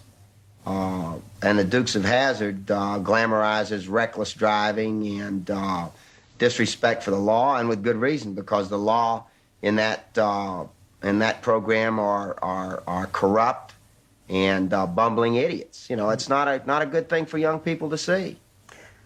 But when we see WTPS, I can see behind you the Munsters on there. Things like Genie, My Three Sons are on today, and Leave It to Beaver. My Three Sons is fine. Flintstones, Leave It to Beaver, Brady Bunch. Those shows are all kind of family-type programs. There's nothing wrong with entertainment for the sake of entertainment. Now, Ted really understood the power of fame. Not movie star fame, per se, but everyman fame. He'd go on Carson or Letterman and just be himself, telling it like it is. And when they asked him his thoughts on network TV, he'd say it was horrible. Then start plugging TBS's programming while promising to keep the network's bad stuff off his station. His station was for families, family fun. Now, it's really hard to explain just how charismatic Ted was. He wasn't the most polished, clean-cut media executive, actually far from it. Honestly, like a lot of media moguls we'll talk about on this show, I doubt most of them, including Ted, could have landed a job at any of their competitors at the time. Or even 20 years later, I doubt TBS would have hired Ted for any kind of job, but his name is on the building. But Ted told his truth, which earned him not one, but two profiles on Walter Cronkite's CBS Evening News. And then, in 1979, he was featured on 60 Minutes with Harry Reasoner. Guys, this 60 Minutes appearance was basically a 20-minute infomercial for the Superstation, wrapped in the classic Ted Turner folk hero narrative. And it worked like a charm. A memorable moment in his 60 Minutes profile came when Harry Reasoner noted some criticisms of the Superstation's programming, to which Ted quickly flipped the script, saying, quote, "There's been some criticism of CBS's programs. I remember when I first took over the station, everybody said, well, your programs lack quality. Well, I could go up to New York now and say to the top advertising people, do the network's programs have all that much quality? And I don't get anybody that argues with me anymore. I don't need any more money. I really don't. I've got more money than I ever dreamed that I'd have in my life. Our station is going to stand for something a little bit better." End quote. You see, a big part of Ted's charm offensive on serious shows like 60 Minutes was knowing the press wasn't going to go after him too hard. Plus, he was confident in his ability to connect with everyday Americans. You know, he's just a regular guy, just like them. Only he happened to be locked in the battle of his life against the networks. And sure enough, at the end of the 60 Minutes profile, Harry Reasoner wrapped up by praising Ted. Quote, "I left that baseball field liking Ted Turner. I'd hate to have to keep up with him, and I'd hate to be that driven myself, but I liked him. He's a talented man with a very large ego, not unheard of in American business and show business. And when you look at his accomplishments, maybe you can't blame him. He's just convinced he can do almost anything he sets out to do. And so far, he's been right." End quote. It's hard to argue with the results, right? In his Ted Turner biography, Porter Bibb wrote that the value of Ted's earned media from that 60 Minutes profile, quote, "probably exceeded the entire $500,000 Turner Corporation promotional budget," end quote. All right, by now you probably noticed that Ted never missed an opportunity for free publicity, right? So the morning after 60 Minutes aired, Ted held a press conference for over 100 reporters where he announced his plan to, quote, "improve the quality of TV," end quote. Then he compared the networks to the mafia and himself to Robin Hood and challenged them to match the Superstation's commitment to fewer commercials, cutting ad time to 21%, well below network standards. Obviously, the networks weren't going to change a thing, but it was good, easy press for Ted to capitalize on. It made the Superstation look good, fewer ads, the public loves that kind of thing. But also, the networks are never going to respond to it. It just makes him look stronger and them look weaker. Just a few weeks later, Ted appeared on Tom Schneider's late night show, The Tomorrow Show, where he offered Schneider a job on the Superstation. He might as well, right? He knows Schneider's not going to take the job, and he knows he's under contract. Of course, Schneider said no. But Ted doesn't stop there. Soon he heard that Johnny Carson was renegotiating his contract with NBC. So Ted made Johnny Carson a public offer. And sure enough, it made headlines everywhere. The press ate it up. But let's be honest, Ted was playing them like a fiddle. How could you not?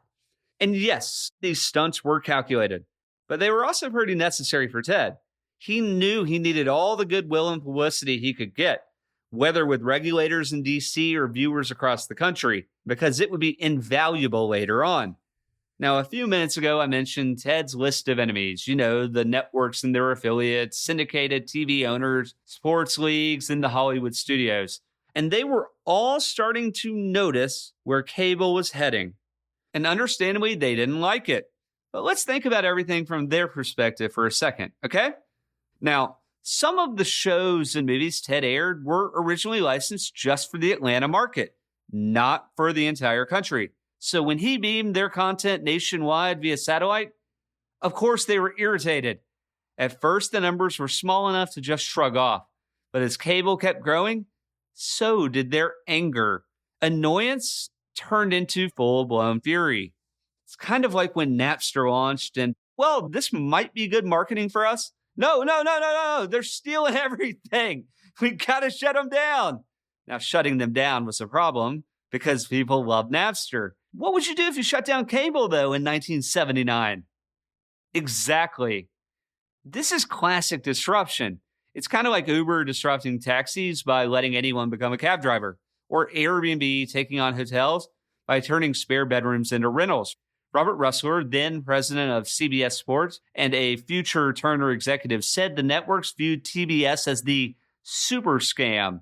He added, quote, "It wasn't just the networks who were concerned. Professional sports were upset as well. Turner was throwing his Braves up on the satellite and showing them in somebody else's territory," end quote. And it wasn't just the networks and sports leagues. Hollywood was pissed off too.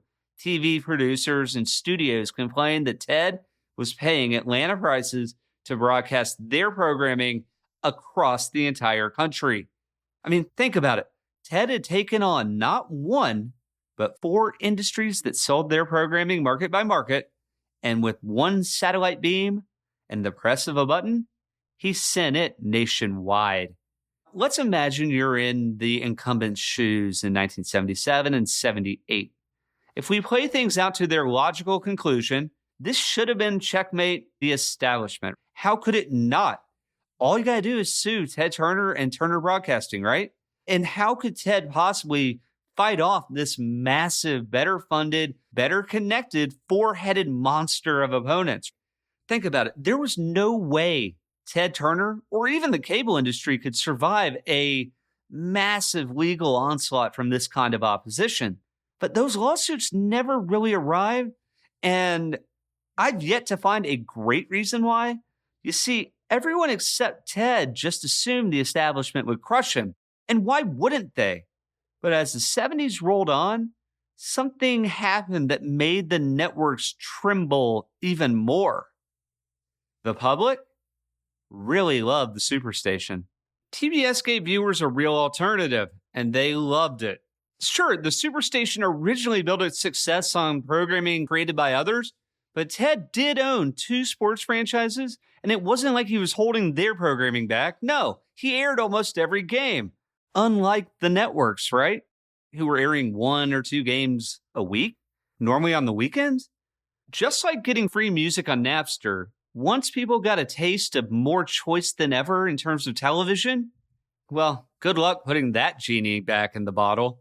Now, we've seen this playbook a number of times in our lives, especially over the last 20 or 30 years, where a scrappy startup moves fast, breaks things, and then they shrug it off, ask for forgiveness, not permission. We're seeing it with AI right now. So, was Ted playing fair? Maybe, maybe not. But for him, this was about survival at all costs. And if he lost, he wouldn't just be out of the game, he'd be out of business. Remember, he'd bet it all on the satellite. Now, it was win big or go home. No exaggeration, guys. While the networks were stuck in a really tough spot, sure, they were still dominant, but now they looked like they were holding back progress. And when technology and strong leadership combine to build something people genuinely love, well, standing in the way of progress is rarely a winning strategy, right? Which is why, instead of taking Ted to court, all of these incumbents moved the battle to Congress. Now, I've discussed how over the years, Congress had gradually loosened cable regulations. By the mid-1970s, it's basically deregulated, which helped fuel its growth. But now lawmakers faced a tricky question. Should they step in to slow the growth of a service millions of Americans love? Those who were their constituents, just to protect a few media giants that they'd favored since day one? Because if they did, if they stepped in, it was going to send a very clear message that technological progress and consumer happiness took a back seat to protecting the old guard. And that's not very American now, is it? So Congress is kind of stuck. It was quite a pickle for them. Now, it wasn't just Ted Turner versus the networks. It was really the cable industry versus the networks, Hollywood, syndicators, and the sports leagues. And when we step back to look at this media chessboard in the late 1970s, it's hard not to admire the sheer audacity of Ted Turner, a Southern underdog most people wrote off or even laughed at. Yet here he was, defying the odds over and over and taking on all of these incumbents. Think about it. Ted's doing this with his own money. His entire net worth is in TBS, and he's about to double down on another massive investment. Now, with Ted's satellite-powered national network, Ted wasn't just taking on one industry, as I've said. He was taking on 4, and he was doing it all at once. It's insane. Think back to episode 2 on WTCG. In 1970, who would have ever imagined that the owner of Atlanta's worst UHF station would less than 10 years later become the leader of cable programming and public enemy number 1 for the networks, sports leagues, and Hollywood? They didn't even know who this guy was. I mean, it's unbelievable.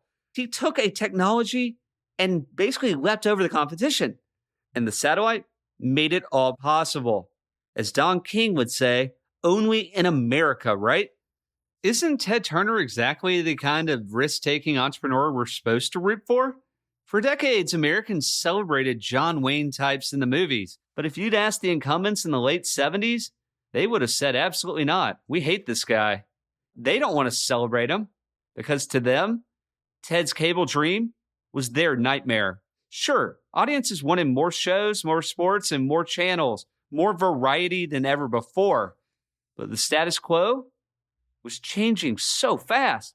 And as Ted said, the toothpaste was almost out of the tube. So the incumbents launched one last massive onslaught to stop Ted Turner and the cable cowboys before they'd be off to the races for good. They needed to regulate these guys and make them pay, right?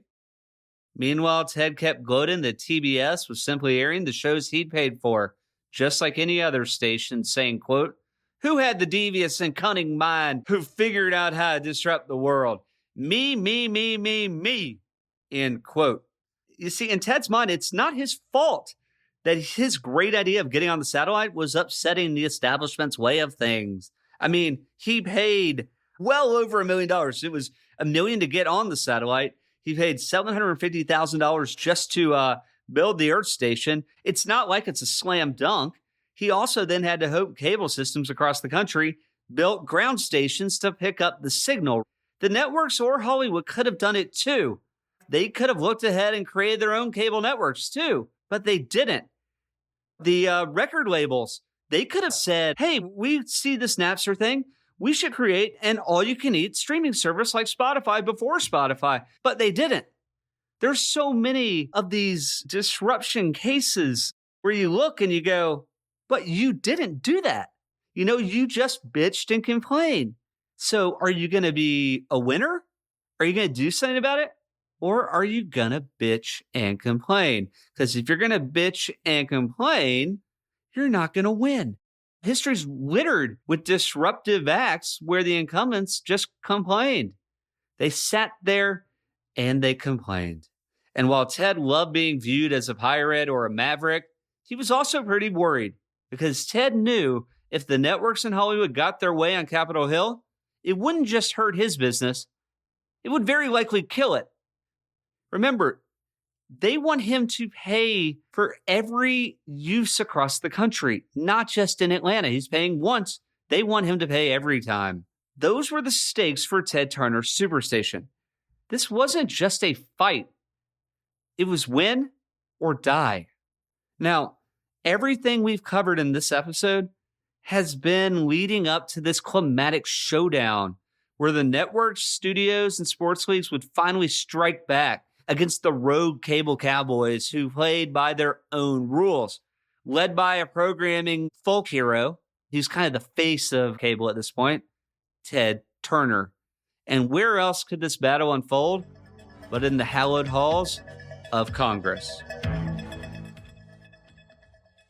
When did you position yourself against the television networks? You've been very critical of the television networks. Well, and you're fighting. I became critical of the television networks when they ganged up together with the National Association of Broadcasters and tried to steamroller Congress into putting us out of business this spring. That's when I became critical because it was either fight or die. And I've been down in Washington doing a lot of fighting down there, and I think successfully too. By 1979, Ted was the public face of the cable industry, which really needed his brand of tenacity and relentless energy as they challenged network TV's dominance in homes and on Capitol Hill. They were in the fight of their lives, and yeah, the odds were really stacked against them. Remember, despite cable's growth, the network still controlled 95% of primetime viewership. Why would they even care? Because they knew what was coming. In episode 2, I talked about how in 1968, a copyright tribunal had been set up, which slowed cable down for a bit. but it wasn't the kind of regulation that the networks really wanted. In the early 1970s, the FCC loosened some rules for cable, allowing stations like TED's to join cable systems, which sparked this new wave of growth before the satellite. Cable evolved from just relaying network signals to rural areas into something much bigger. But it was the satellite that changed it all. Suddenly, cable wasn't just delivering network signals to small, out-of-reach towns. It was giving fresh, unique programming to viewers across the country. And those viewers loved them for it. But on the flip side, the incumbents were pissed off. And rightfully so, and each of them had their own reasons. The networks, their affiliates, and their syndicates all accused TED of paying local rates for shows and then airing those shows nationally. The sports league said he was devaluing their product by airing more Major League Baseball and NBA games nationwide than they ever would have or even could have. And then the Hollywood studios complained that cable was undermining their syndication model while also hurting the theatrical, which it was not. They were making hundreds of millions of dollars from HBO from that model. They just didn't like it. And they didn't like the fact that they didn't think of it first or that they didn't think of it at all. And the government? Well, by the late 70s, no one really knew how Congress or the FCC would handle cable regulation. Let's be honest, the government can be pretty unpredictable, right? Look at TikTok. They're banned, now they're not banned. They're banned, they're not banned. Who knows? When this episode goes live, I have no idea if we're going to be able to use TikTok. TED was taking a huge gamble with the Superstation because at any moment, the FCC could bow to the pressure from the incumbents and change the rules. Or Congress could pass retransmission laws that force cable operators to pay the networks for carrying their signals. They're just pulling it out of the sky at this point. The networks are getting nothing from them. They're making money off that programming, which is free to everyone else. But if you're out of reach, it's not. Now, another very real threat was that Congress could pass a copyright law, which would force TED to pay national rates for syndicated programming instead of the cheaper local rates he relied on for the Superstation. If any of these things happen, cable's fragile house of cards would come crashing down immediately. So that's where things stood in the spring of 1979. Unpredictable, uncertain, and tense, especially for everyone on the cable side. They're waiting to find out, is the government actually going to do this? Are the networks in Hollywood and all these incumbents, are they going to win? Then one day, Ted got a call from Tom Wheeler, the president of the National Cable Television Association. That was the cable lobbying group. According to Ted, Wheeler said, quote, "Look out, the fight was on. We were coming under attack," end quote. Ted's response was classic Ted. Quote, "I said, good. Sometimes the best thing that can happen is all-out war. It makes you stronger if you survive." I had seen this confrontation coming all along anyhow. It was the old versus the new, and at least I was on the side of the new, end quote. It's hard to stop progress, right? Remember, Ted's Superstation strategy was simple. The country had 3 dominant broadcast networks airing nearly the same programming. His Superstation offered viewers a real alternative. Movies, sports, and classic TV shows, all available for free to anyone with cable. What's so wrong with that? Now, there's one group I haven't talked much about yet, and, well, they also had a big problem with TED. I'm talking about the independent TV stations, which were like TED's early version of WTCG, small, local, and struggling. They were furious because TED had figured out how to go national by paying local rates for programming, while they were forced to pay market-by-market rates. So these indie stations did what everyone else did and went straight to the FCC, accusing TED of stealing their business. One filing said Superstations like TED's, quote, "does not bother with troublesome details like obtaining rights to the programs which it sells. The basic principle known to thieves down through the ages is that you can sell for less if you steal your product," end quote. So it's pretty intense, right? Of course, Ted doesn't back down. He's like Tom Petty. He does not back down. He points out that every time a syndicated program airs on the Superstation, TBS makes payments to the Copyright Royalty Tribunal. But when syndicators complained that those payments were too low, Ted simply asked, who set the copyright fee? The answer, of course, was the syndicators did. Eventually, the indie stations, Hollywood studios, sports leagues, and networks all agreed on one thing. The rules had to change. So they went to Congress, arguing that the 1934 Communications Act was outdated and needed to be rewritten for cable. That's when the House Subcommittee on Communications introduced a new provision called retransmission consent. And what does that mean? What is retransmission consent? It's pretty simple. If you wanted to send a TV program to new markets by satellite, then you had to get permission from the program's owner first. Now, guess who backed this new provision? Everyone. From Hollywood's MPAA to the National Association of Broadcasters, the Independent Television Stations Association, the NFL, NBA, and Major League Baseball, and even the White House's telecom agency. If Congress passed retransmission consent, it wouldn't just preserve the status quo, but it would also crush the ascendant cable industry. Because let's be real, if given the ability, syndicators in Hollywood studios would either withhold permission for using those shows or demand outrageous fees that would bankrupt TBS and every other upstart cable network. Because all these cable networks, most of them are not making their own programming. Not yet, at least. Making shows is expensive. That's why you license it. These incumbents, their goal was not fairness.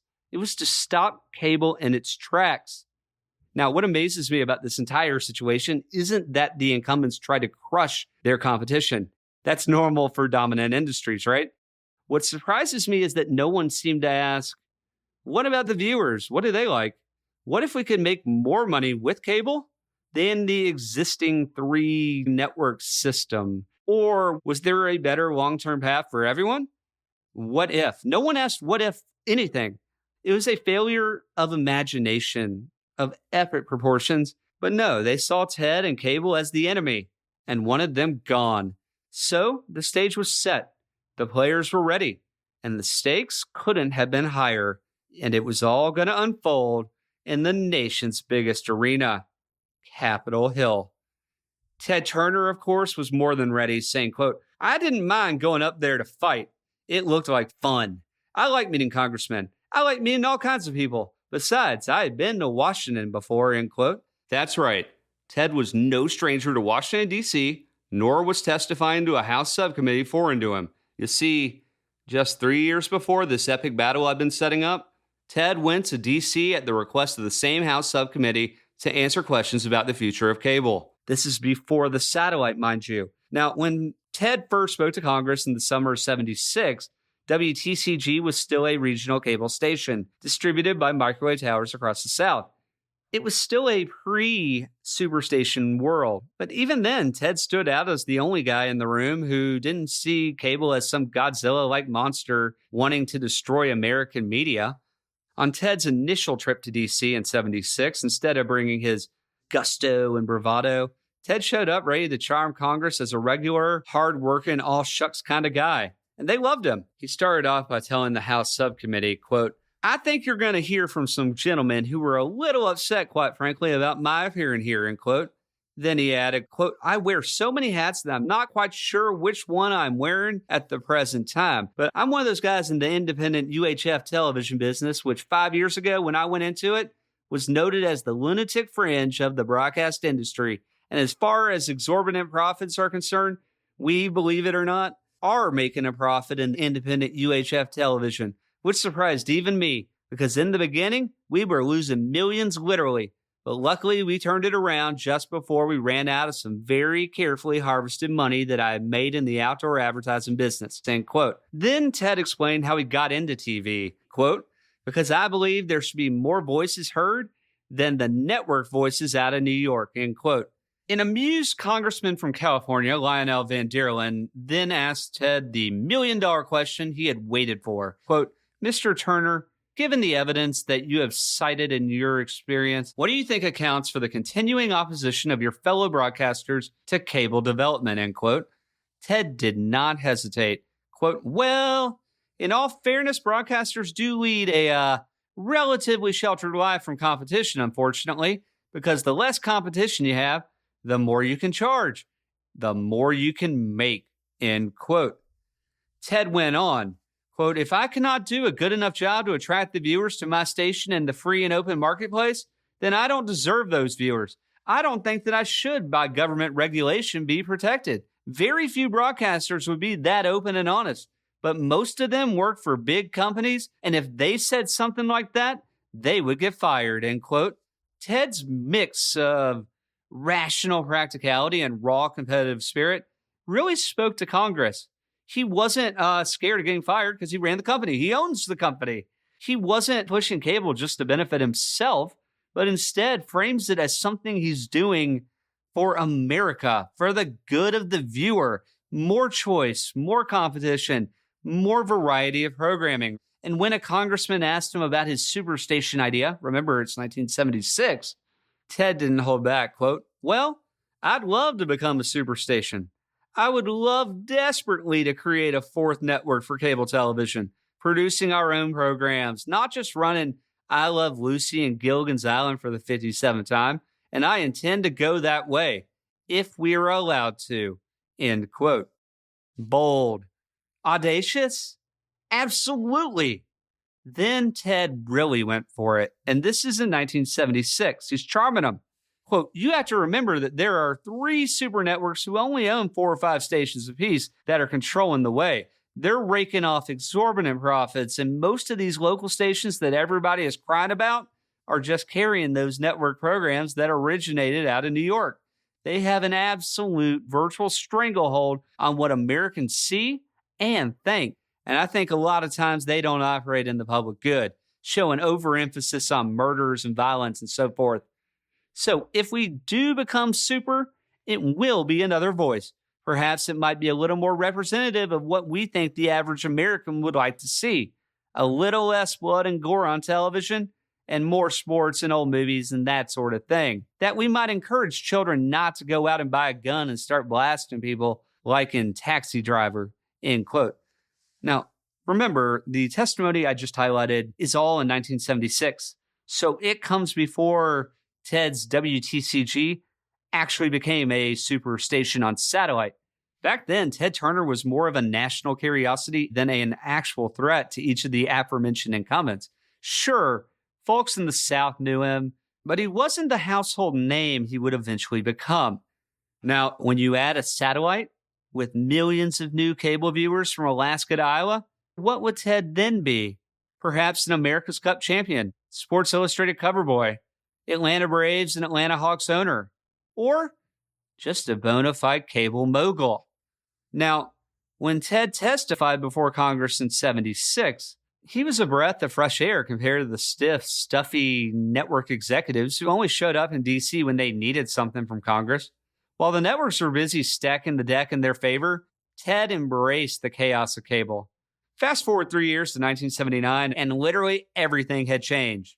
Ted's return to Capitol Hill was not going to be a charm offensive where he wined and dined a curious Congress, but rather a combative Ted against an establishment desperate to shut him and his industry down.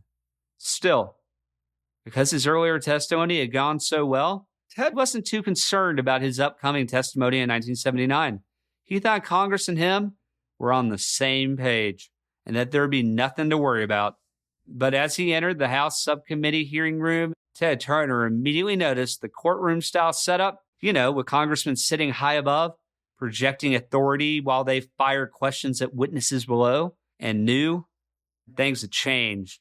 Longtime Turner executive Terry McGurk recalled, quote, "You could see that Ted was dully impressed, and I think kind of nervous. Bowie Kuhn, commissioner of Major League Baseball, testified how superstations were hurting baseball. He actually took the stand twice before we did. Ted and I just sat there, and every minute as the day wore on, Ted wound a little tighter until he was curled up in his chair like a spring. He must have smoked 32 cigars just waiting. At about 4 p.m., they called him, and he went up, and things started to go wrong. I was left sitting there, and all of a sudden it hit me. We were totally unprepared. We had no idea what questions they were going to ask him. There were 8 congressmen up there, liberal, and we didn't know which was what. We didn't know who was friendly and who wasn't. And you can't always tell by the questions they asked. Bad stuff had been said about us all morning, and now it was our turn. But we were babes in the woods," end quote. Now, while the communications subcommittee was more or less the same group of people that Ted had charmed 3 years before, it's worth noting that a lot had changed since his previous testimony.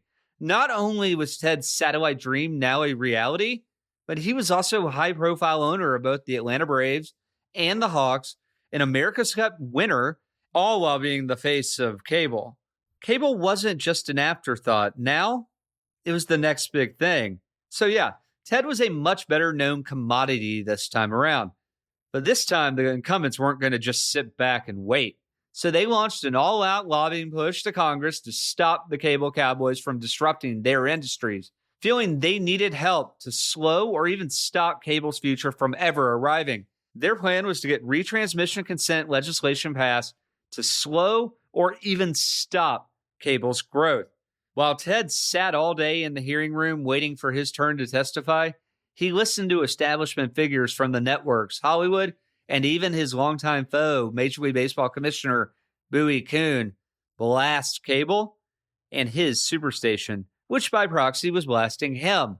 It didn't take long for Ted to realize this wasn't the same rodeo that he had tamed 3 years before. Now, imagine you're waiting all day for your turn to speak to Congress and hearing not just criticism, but they're just talking shit about you for the entire day. And you can't defend yourself. There's no way to respond. That can't be easy, right? How would you feel? Probably not very good, right? He was shocked and even pissed off when he realized the congressmen were gone. Poof. Missing. Frustrated, Ted told one Democrat who had stuck around, quote, "I'm disappointed that so few of the congressmen are here when I testify, since it is a life or death matter to me and also to the public we serve," end quote. Then Ted started reading his written statement where he attacked retransmission consent as anti-American, stating, quote, "with the alternative of watching only the 3 monopolistic networks or no commercial television at all," end quote. Now, just picture the scene. Ted's railing on retransmission consent in pretty much an empty room. When members of the subcommittee start filing back in, it's like slow-mo in a movie, right? Couldn't have been worse timing because they hadn't abandoned his testimony. They'd simply left to go vote on the House floor. And when they returned, they heard the voice of Ted Turner railing against the networks and accusing the congressman, now in the room, of being gone for no good reason. And things went downhill fast. After finishing his written statement, Ted was asked, quote, "What is your problem? You somehow managed not only to survive, but also to accumulate quite a reputation for survival of the fittest," end quote. Ted responded with emotion, quote, "I don't care that much what happens to me. I am more for the consumers and the public and the smaller towns of America that can only see the garbage that is on the commercial networks. And we offer an alternative that the film companies and sports interests don't want. And the National Association of Broadcasters are trying to deny us," end quote. Ted's aggressiveness made Congressman Marks uncomfortable, who said, quote, "Whenever I hear about the garbage you mentioned, and some of us have been talking a little bit about that garbage, I am a little concerned. Your statements, as affirmative as they are, well, I wonder if you can actually cite some examples as to where you've had problems in securing programming," end quote. Ted replied, quote, "If I could just continue, sir, I think it is really fun, sir," end quote. Not exactly the best thing to say to a congressman, invoking fun when your industry is on the line. Congressman Marks shot back, quote, "This is what we are here for and to do, provide you with fun," end quote. As Ted continued telling his own success story, the congressman began to acknowledge that since Ted seemed to be doing so well, defying the odds over and over, then maybe this system was working out just fine. Again, not ideal for Ted. He needs the congressman to be against the networks, not saying, "Oh, you're doing a great job. Way to go, Ted." Ted countered, saying if the bill as written passed, things would change. Then he asked if his program suppliers, the syndicates, leagues, networks, quote, had to go through the retransmission consent proposal that Mr. Shushan wrote into your bill, end quote. The room gasped in shock. Ted was essentially accusing the very congressman in front of him of actually colluding with his competition, the incumbents, to write this bill against them. And while Ted wasn't actually wrong about how the bill came to be, it did happen this way. Accusing a member of Congress in person on Capitol Hill of collusion was a bold move, dare I say a terrible move. And so this contentious back and forth continues until Ted was asked if the Superstation actually aired its news at 3 a.m. His response, quote, "That is accurate." And then he added, "We have 100% share of the audience then," end quote. The room erupts into laughter. But I'll tell you who didn't laugh. The members of Congress. Now, up next, Congressman Worth of Colorado asked Ted a fairly softball question. What do you think the subcommittee should do next? Easy question, right? Ted responded, quote, "It is being taken care of now. The current FCC regulations are working and are adequate. You have a fine group of people over there that are trying real hard to balance everything out. They have a tough job, but they work at it full time. And you all only do it part time because you have other bigger problems to worry with," end quote. Now, no doubt, Ted should have been ready for this. It's a softball question and a slam dunk kind of answer. It's a gimme. Instead, he says, just let the FCC keep doing their job? What? Come on. When your industry is in an existential battle for survival, responses to Congress like that? That's not how you get Capone. So the hearing ends, and it's clearly a disaster. But there was a silver lining. For one, Ted was self-aware enough to know that he had bombed his testimony. I'm not sure everyone would be self-aware enough, but he certainly knew that he dropped the ball. You know, I've never seen him complain about this, but he had a lot of the cable industry on his back during this testimony. That's a lot of pressure. So once he got back to Atlanta, Ted and his team regrouped and reevaluated their strategy. Fortunately for Ted and the cable industry, he had one more shot. Just a few weeks later, when he'd be testifying before the Senate's Subcommittee on Communications. But this time, Ted was preparing for war. Now, these are the moments that separate great business leaders from the merely competent. Ted had the weight of the entire cable industry on his shoulders, and he knew he couldn't let another disaster like this happen. The next time, he was going to be ready. As Anthony Bourdain liked to say, and Ted surely believed, prior preparation prevents poor performance. So, in order to prepare for war, before testifying before the Senate subcommittee, Ted spent 2 days meeting with every senator on the panel. He was focused, composed, and armed with index cards detailing their backgrounds. He used these meetings to share Cable's story, smooth over any issues or concerns, and even apologize for his House testimony. This charm offensive was so effective that some senators even compared Ted to a movie star. I can see that, yeah. Then, as the high-stakes hearing approached, Ted prepared to testify along industry heavyweight CBS broadcast president Gene Jankowski and Henry Geller, the Assistant Secretary of Commerce for Communications and Information.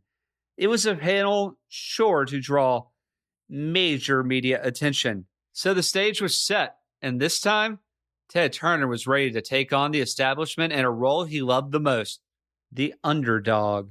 Ahead of his Senate subcommittee testimony, Ted summed up his excitement.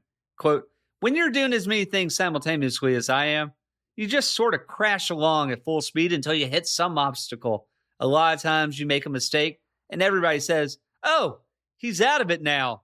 You let them think that. Then you come back and whip them good. They don't know what hit them because by then they have written you off," end quote.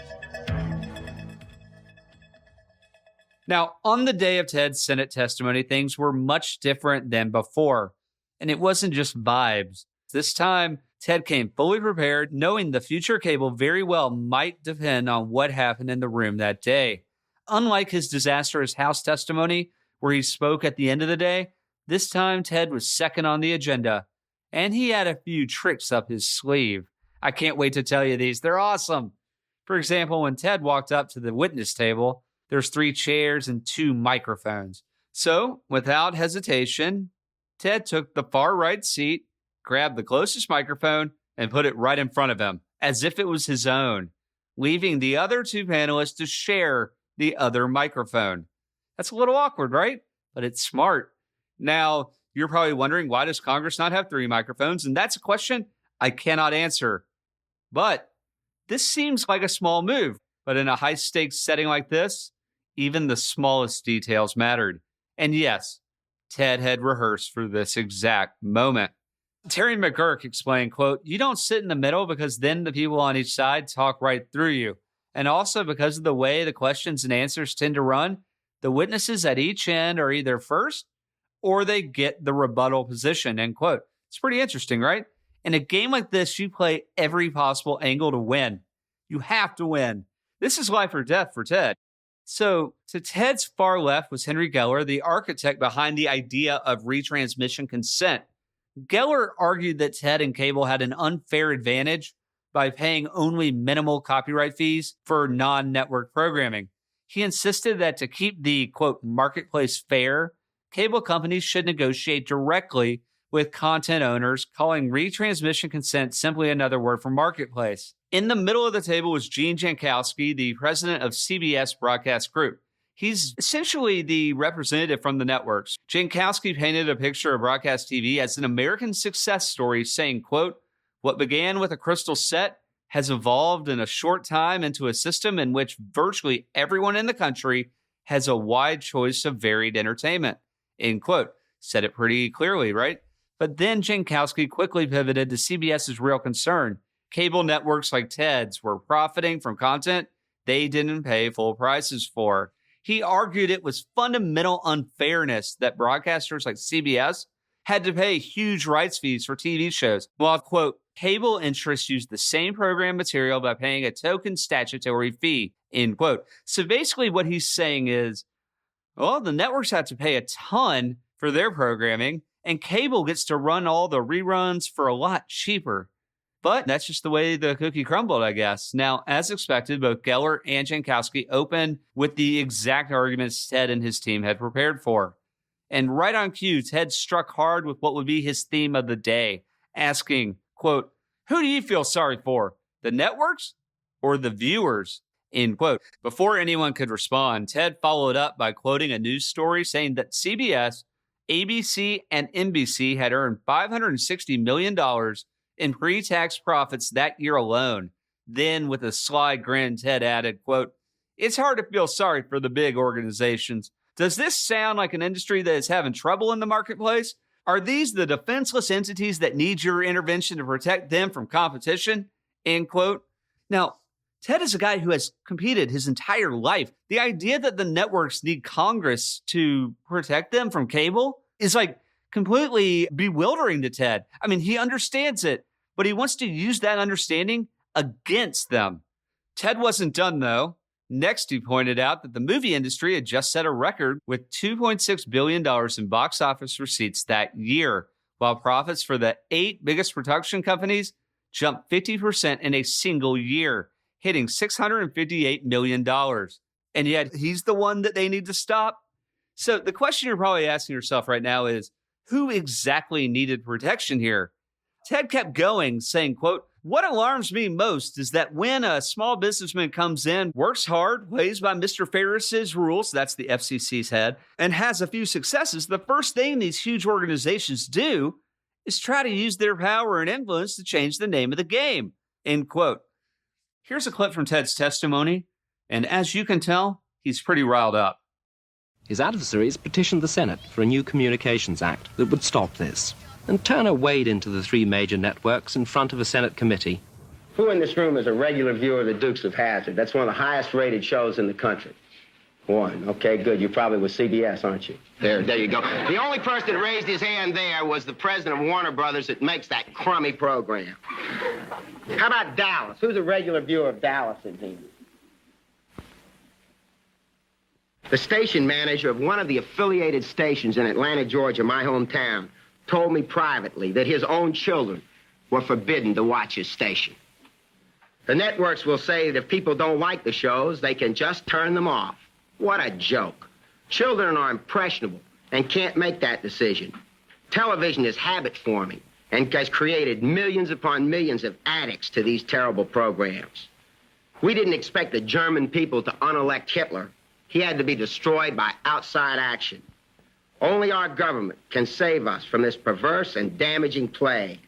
We gave them control of our airways 30 years ago. They have brutally misused them. Ted's plan was working almost immediately, and everyone knew it.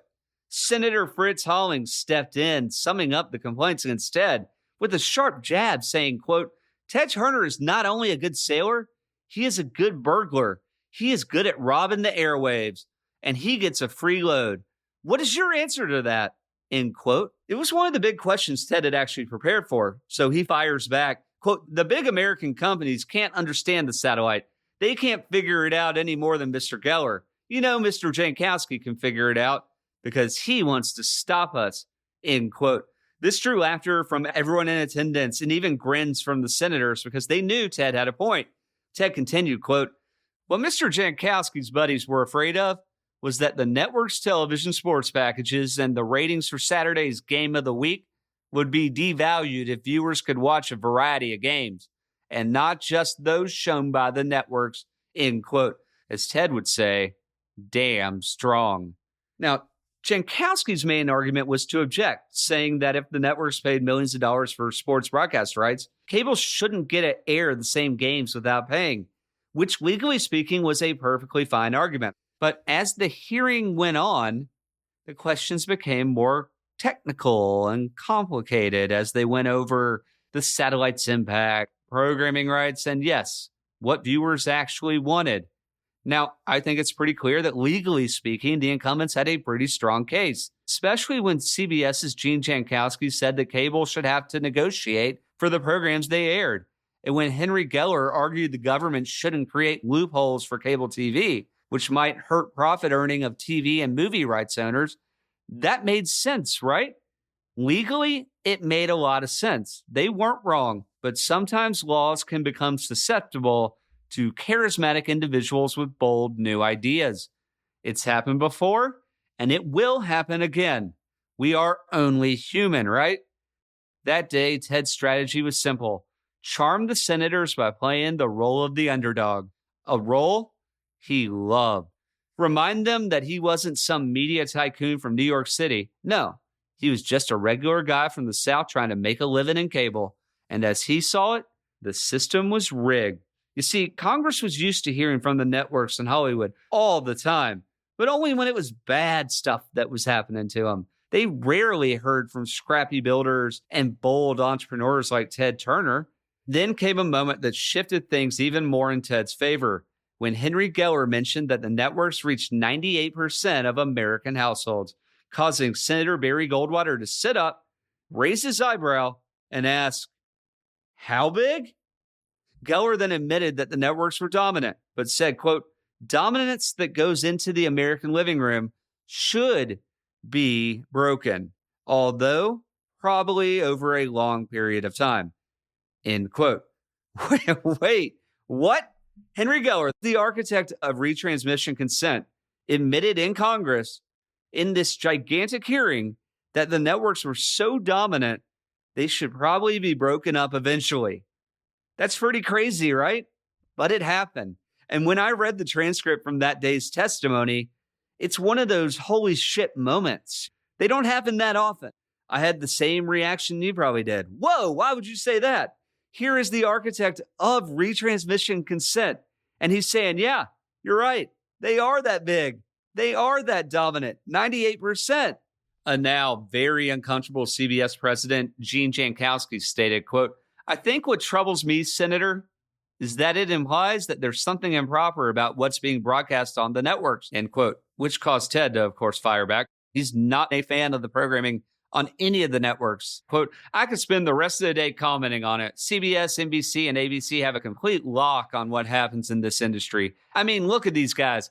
They're sitting there making billions, and they're here concerned. They're trying to stop me? This Mr. Jankowski even brought up in his testimony that he proposes retransmission consent because he's worried about the authors and the program owners. What he's worried about is a fourth or fifth network getting started, actually, sir, which is exactly what's happening. A network who puts on quality programming and what the people want to see above just ratings and putting on the lowest common denominator junk shows that the networks cram down our throats, end quote. Then, while locking eyes with Senator Goldwater, Ted added, quote, one reason you don't get the support of the people out there is that television networks haven't given the coverage to the big issues. They'll cover an airplane crash or a senator getting in trouble, but they don't cover the good senators. They don't cover the good things, the important issues about fuel and everything. They passed them over because they don't want General Motors to not sell a lot of cars and be sponsors of the Super Bowl, end quote. He kept going. Quote, I know what they do. They want to stop all competition and keep the little club the same way it is. Just the three of them monopolizing what the American people see and hear, end quote. At that moment, Senator Goldwater asked, quote, this is a very important point, Mr. Jankowski, that a lot of you people at the top of the television networks fail to see. We who sit here supposedly in this land of Oz, where the news is made, often go home at night and watch our television sets and say, why didn't they mention that? Why do they keep harping on about that? Do you want to comment? End quote. Jankowski replied, first, I think that with all due respect, Mr. Turner has more emotion than fact packed into some of his statements, end quote. Now, if it seems like Ted was ahead on the judge's card, so to speak, you would be correct. But things got even better.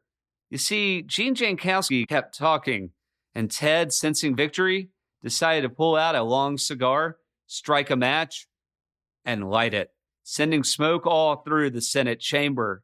Now, it's really difficult to imagine a scene like this happening today, but in 1979, Ted's cigar was the ultimate victory signal. To me, Jankowski had been trying to say that the three networks spent more than $100 million each year on new programming. But as he defended CBS's news programming, calling it essential to the American way, it was clear to everyone that Ted's victory cigar was starting to throw him off. The focus had shifted, and Uncle Mo, momentum, was in Ted Turner's corner.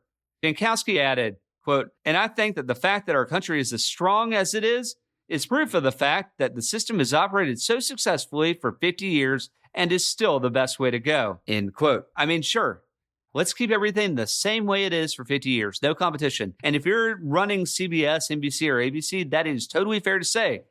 But that doesn't mean all progress should be stopped, right? Senator Goldwater turned to Ted for his response, which is when Ted pounced, saying, quote, our country has never been weaker than it is now, not in the last 40 years to my knowledge. And I think it's the network's poor treatment of the national news they spend 22 minutes a day covering.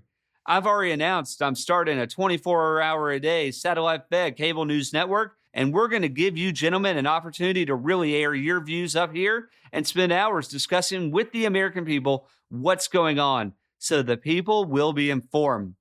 The networks in their talk about quality programming, creative ideas, they don't try to come up with creative ideas for their programs. They try to come up with programs that will get the biggest audience, not the best.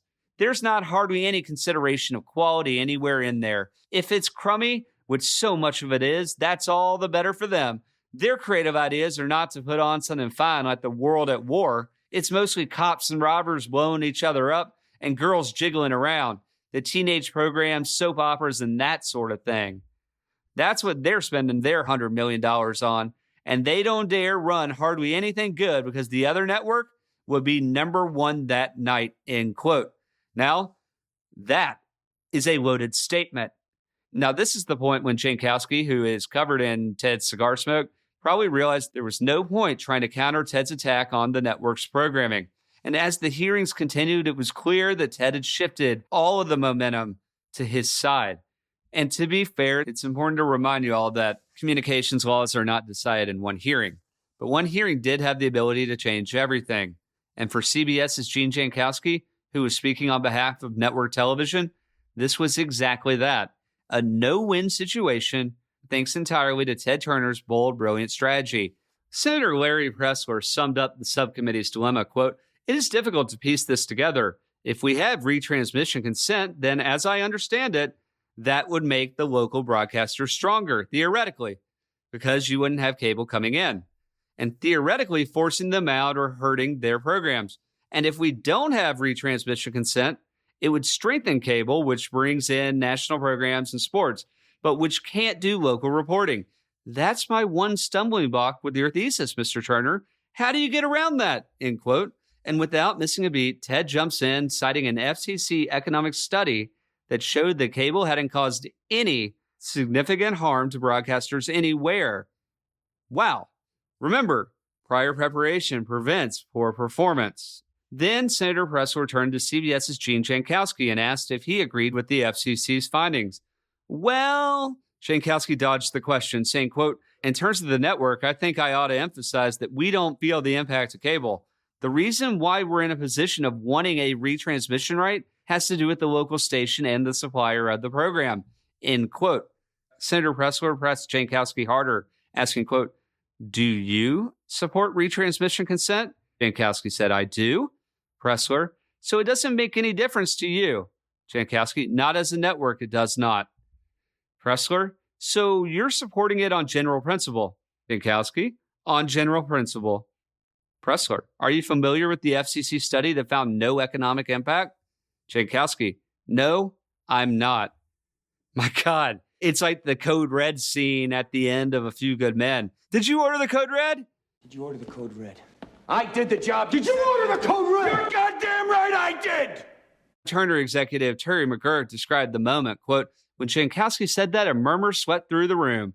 I mean, all this testimony had been taken to the effect that Turner was going to kill free enterprise and everything, and that the diversity we were offering would bring the house down. And then the president of CBS admits that it really doesn't make any difference to him. He's just there on general principle. All you could think was that the general principle involved was fear of competition, end quote. Not long after this exchange, Gene Jankowski left to go to another hearing. But for everyone left in the chamber, the outcome was clear. Still, Ted concluded his Senate testimony saying, quote, I really think that if the American people are ever going to get more divergent views, the only way that can occur is through cable television. And cable television offers the promise of perhaps 10, 20, or 30 networks at some point in time. News networks, various ethnic networks, programming that the three mass networks currently cannot and will not serve. And Mr. Geller and obviously the president of CBS don't want to see 3 or 4 more networks. He wants to see it remain just the way it is because he's in business to make billions of dollars. And that's exactly what he's doing. I hope that the American people have a lot more choice because, I mean, it would be a horrible country if there were only 3 magazines, wouldn't it, gentlemen? That's what we have now. And these guys are trying to maintain that monopoly, end quote. Ted continued, I think you agree with me, and any thinking person would. All you've got to do is go ask people back in your constituencies, would you rather have 30 channels or 3? And you'll find out how the people feel about it. We're part of that new technology, and they're here trying to stop us because they're scared. Because I've come out and said I'm going to put program quality ahead of ratings goals. Maybe I'm crazy, but I'm sure having a lot of fun with it. And obviously, they're scared to death, or they wouldn't be here. So thank you very much. End quote. Damn. At the end of the House subcommittee testimony, I mentioned that's not how you get Capone. Well, this was how you get Capone. That's how you get Capone. Following the hearing, Ted's PR guy described his performance, quote, it was a positively amazing performance. He took the battle to CBS and he never let him off the hook. People were literally clapping and laughing for him through it. All the cigar, the competitiveness, the appearance of the little guy up against bigness. You go back to those senators' offices now, and they still talk about the day Ted came, end quote. Ted Turner came, he saw, he conquered. Incredible. As he liked to say, damn strong. Now, I didn't go through all of that just to circle back to a congressional vote. So here's the thing. After Ted's epic Senate testimony, the House removed the retransmission consent provision from its revised version of the Communications Act of 1934. And the Senate didn't even bother including it in their bill. Ted Turner had defeated retransmission consent, along with the networks, the sports leagues, Hollywood, the syndicates, and the independent television stations. It's pretty incredible, right? One guy took on the incumbents, and despite the law being in their favor, he was able to kill a bill that almost certainly would have killed his company and could have killed the entire industry. That's the power of persistence, of practice, of learning from your mistakes, fixing them, and refusing to back down to bullies. But really, it's the power of one individual, Ted Turner, unsurprisingly a high school debate champion at Macaulay, who saved cable from regulatory capture while knocking the incumbents down a peg, all while marching towards legitimate media mogul status. After Ted's testimony, even Hollywood withdrew their support for retransmission consent, but issued a warning about their next move against cable, saying, quote, realistically, what we can expect now is a revision of the Copyright Act by Congress. Personally, I think cable is too big a business. It's able to put tremendous grassroots pressure on Congress, end quote. Imagine what they would say about the internet today or 20 years ago. Meanwhile, the National Association of Broadcasters and the nation's independent TV stations kept calling Ted a pirate, but even they admitted, quote, you have to admire Turner's ingenuity. The law is completely wrong, but he's taking complete advantage of it, and it's legal, end quote. So yeah, they also put the retransmission consent on the back burner for years. Still, Henry Geller's office forewarned, quote, those issues will probably come up eventually before the Copyright Committee, end quote. And while the network's affiliates, syndicates, and Hollywood licked their wounds, there was one group that wasn't ready to give up just yet. In Major League Baseball Commissioner Bowie Kuhn's New York office, the decision was made to fight fire. With Kuhn's congressional testimony falling flat, baseball shifted its focus from opposing Ted to figuring out how to join the cable game themselves. Major League Baseball said, quote, it's the God-given right of every American to protect his property. We couldn't do it in the legislature, so we've tried a marketing counter. We're now offering our own cable cast on Thursday nights. It's much better than Turner's Superstation because with ours, the local cable operator can sell his own local ads, end quote. Now, in my opinion, the best part of Major League Baseball's decision wasn't their capitulation, but that as a Major League Baseball owner himself, Ted Turner was entitled to a share of the new cable revenues right alongside the other owners. Turns out the pirate was also getting paid. And per usual, Ted did what he always did after a win. He proclaimed victory over everyone, telling a room full of people in Atlanta that, quote, you've just got to be a folk hero. That's all. It's like I told the cable operators, they've got to be heroes too. Real Paul Bunyans. Face it, without me, the cable operators would be up the yazoo. I'm the one who adds baseball and basketball. I'm the one who outmaneuvered the broadcasters before they knew what was up. If any station other than Super 17 had been the first to go on satellite, the leagues would have moved the teams off that station so fast it would have made your head spin, end quote. Ted laughed and then yelled, quote, but everything my enemies have said is true. We won in Washington on an emotional issue. I just decided to attack the rest of television. The logic was that it was in the best interest of the American people to steal those no-good bastards programs anyway. And that's how we won. And that's how come Channel 17 is still on the air and still growing and making a profit by providing people with at least an alternative to networks. The cable industry couldn't have done it without me, end quote. And as Ted walked off stage, he started singing a victory song that went like this. The Battle of Washington's done. We've won, we've won, we've won. Now, it is funny, with all of Ted's victory speeches, his wins, losses, suspension, magazine covers, profits, losses, ups and downs, and everything in between, it always seemed like these big events were happening all at once, right? By that, I mean Ted never had just one major project going.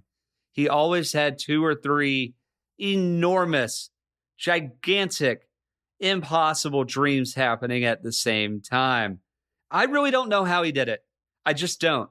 Now, as the 70s went on, a more polished version of Ted Turner began to emerge. So in the spring of 1979, while Ted was busy saving cable in D.C. and growing the Superstation in Atlanta, a tragedy struck.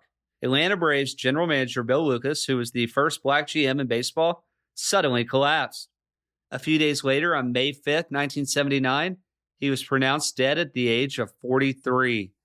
Ted reflected on the shocking loss of a man he admired, who was only a few years older than himself, saying, quote, seeing such a young, vibrant guy taken away made me stop and think about what a short time we all have on this planet, end quote. But instead of wallowing or slowing down, Lucas's tragic death only intensified Ted's drive to achieve something truly great in life, and to do it now, which is why he picked up the phone and called Reese Schonfeld in New York City, declaring, quote, none of us are going to live forever. Let's do this fucking thing, end quote.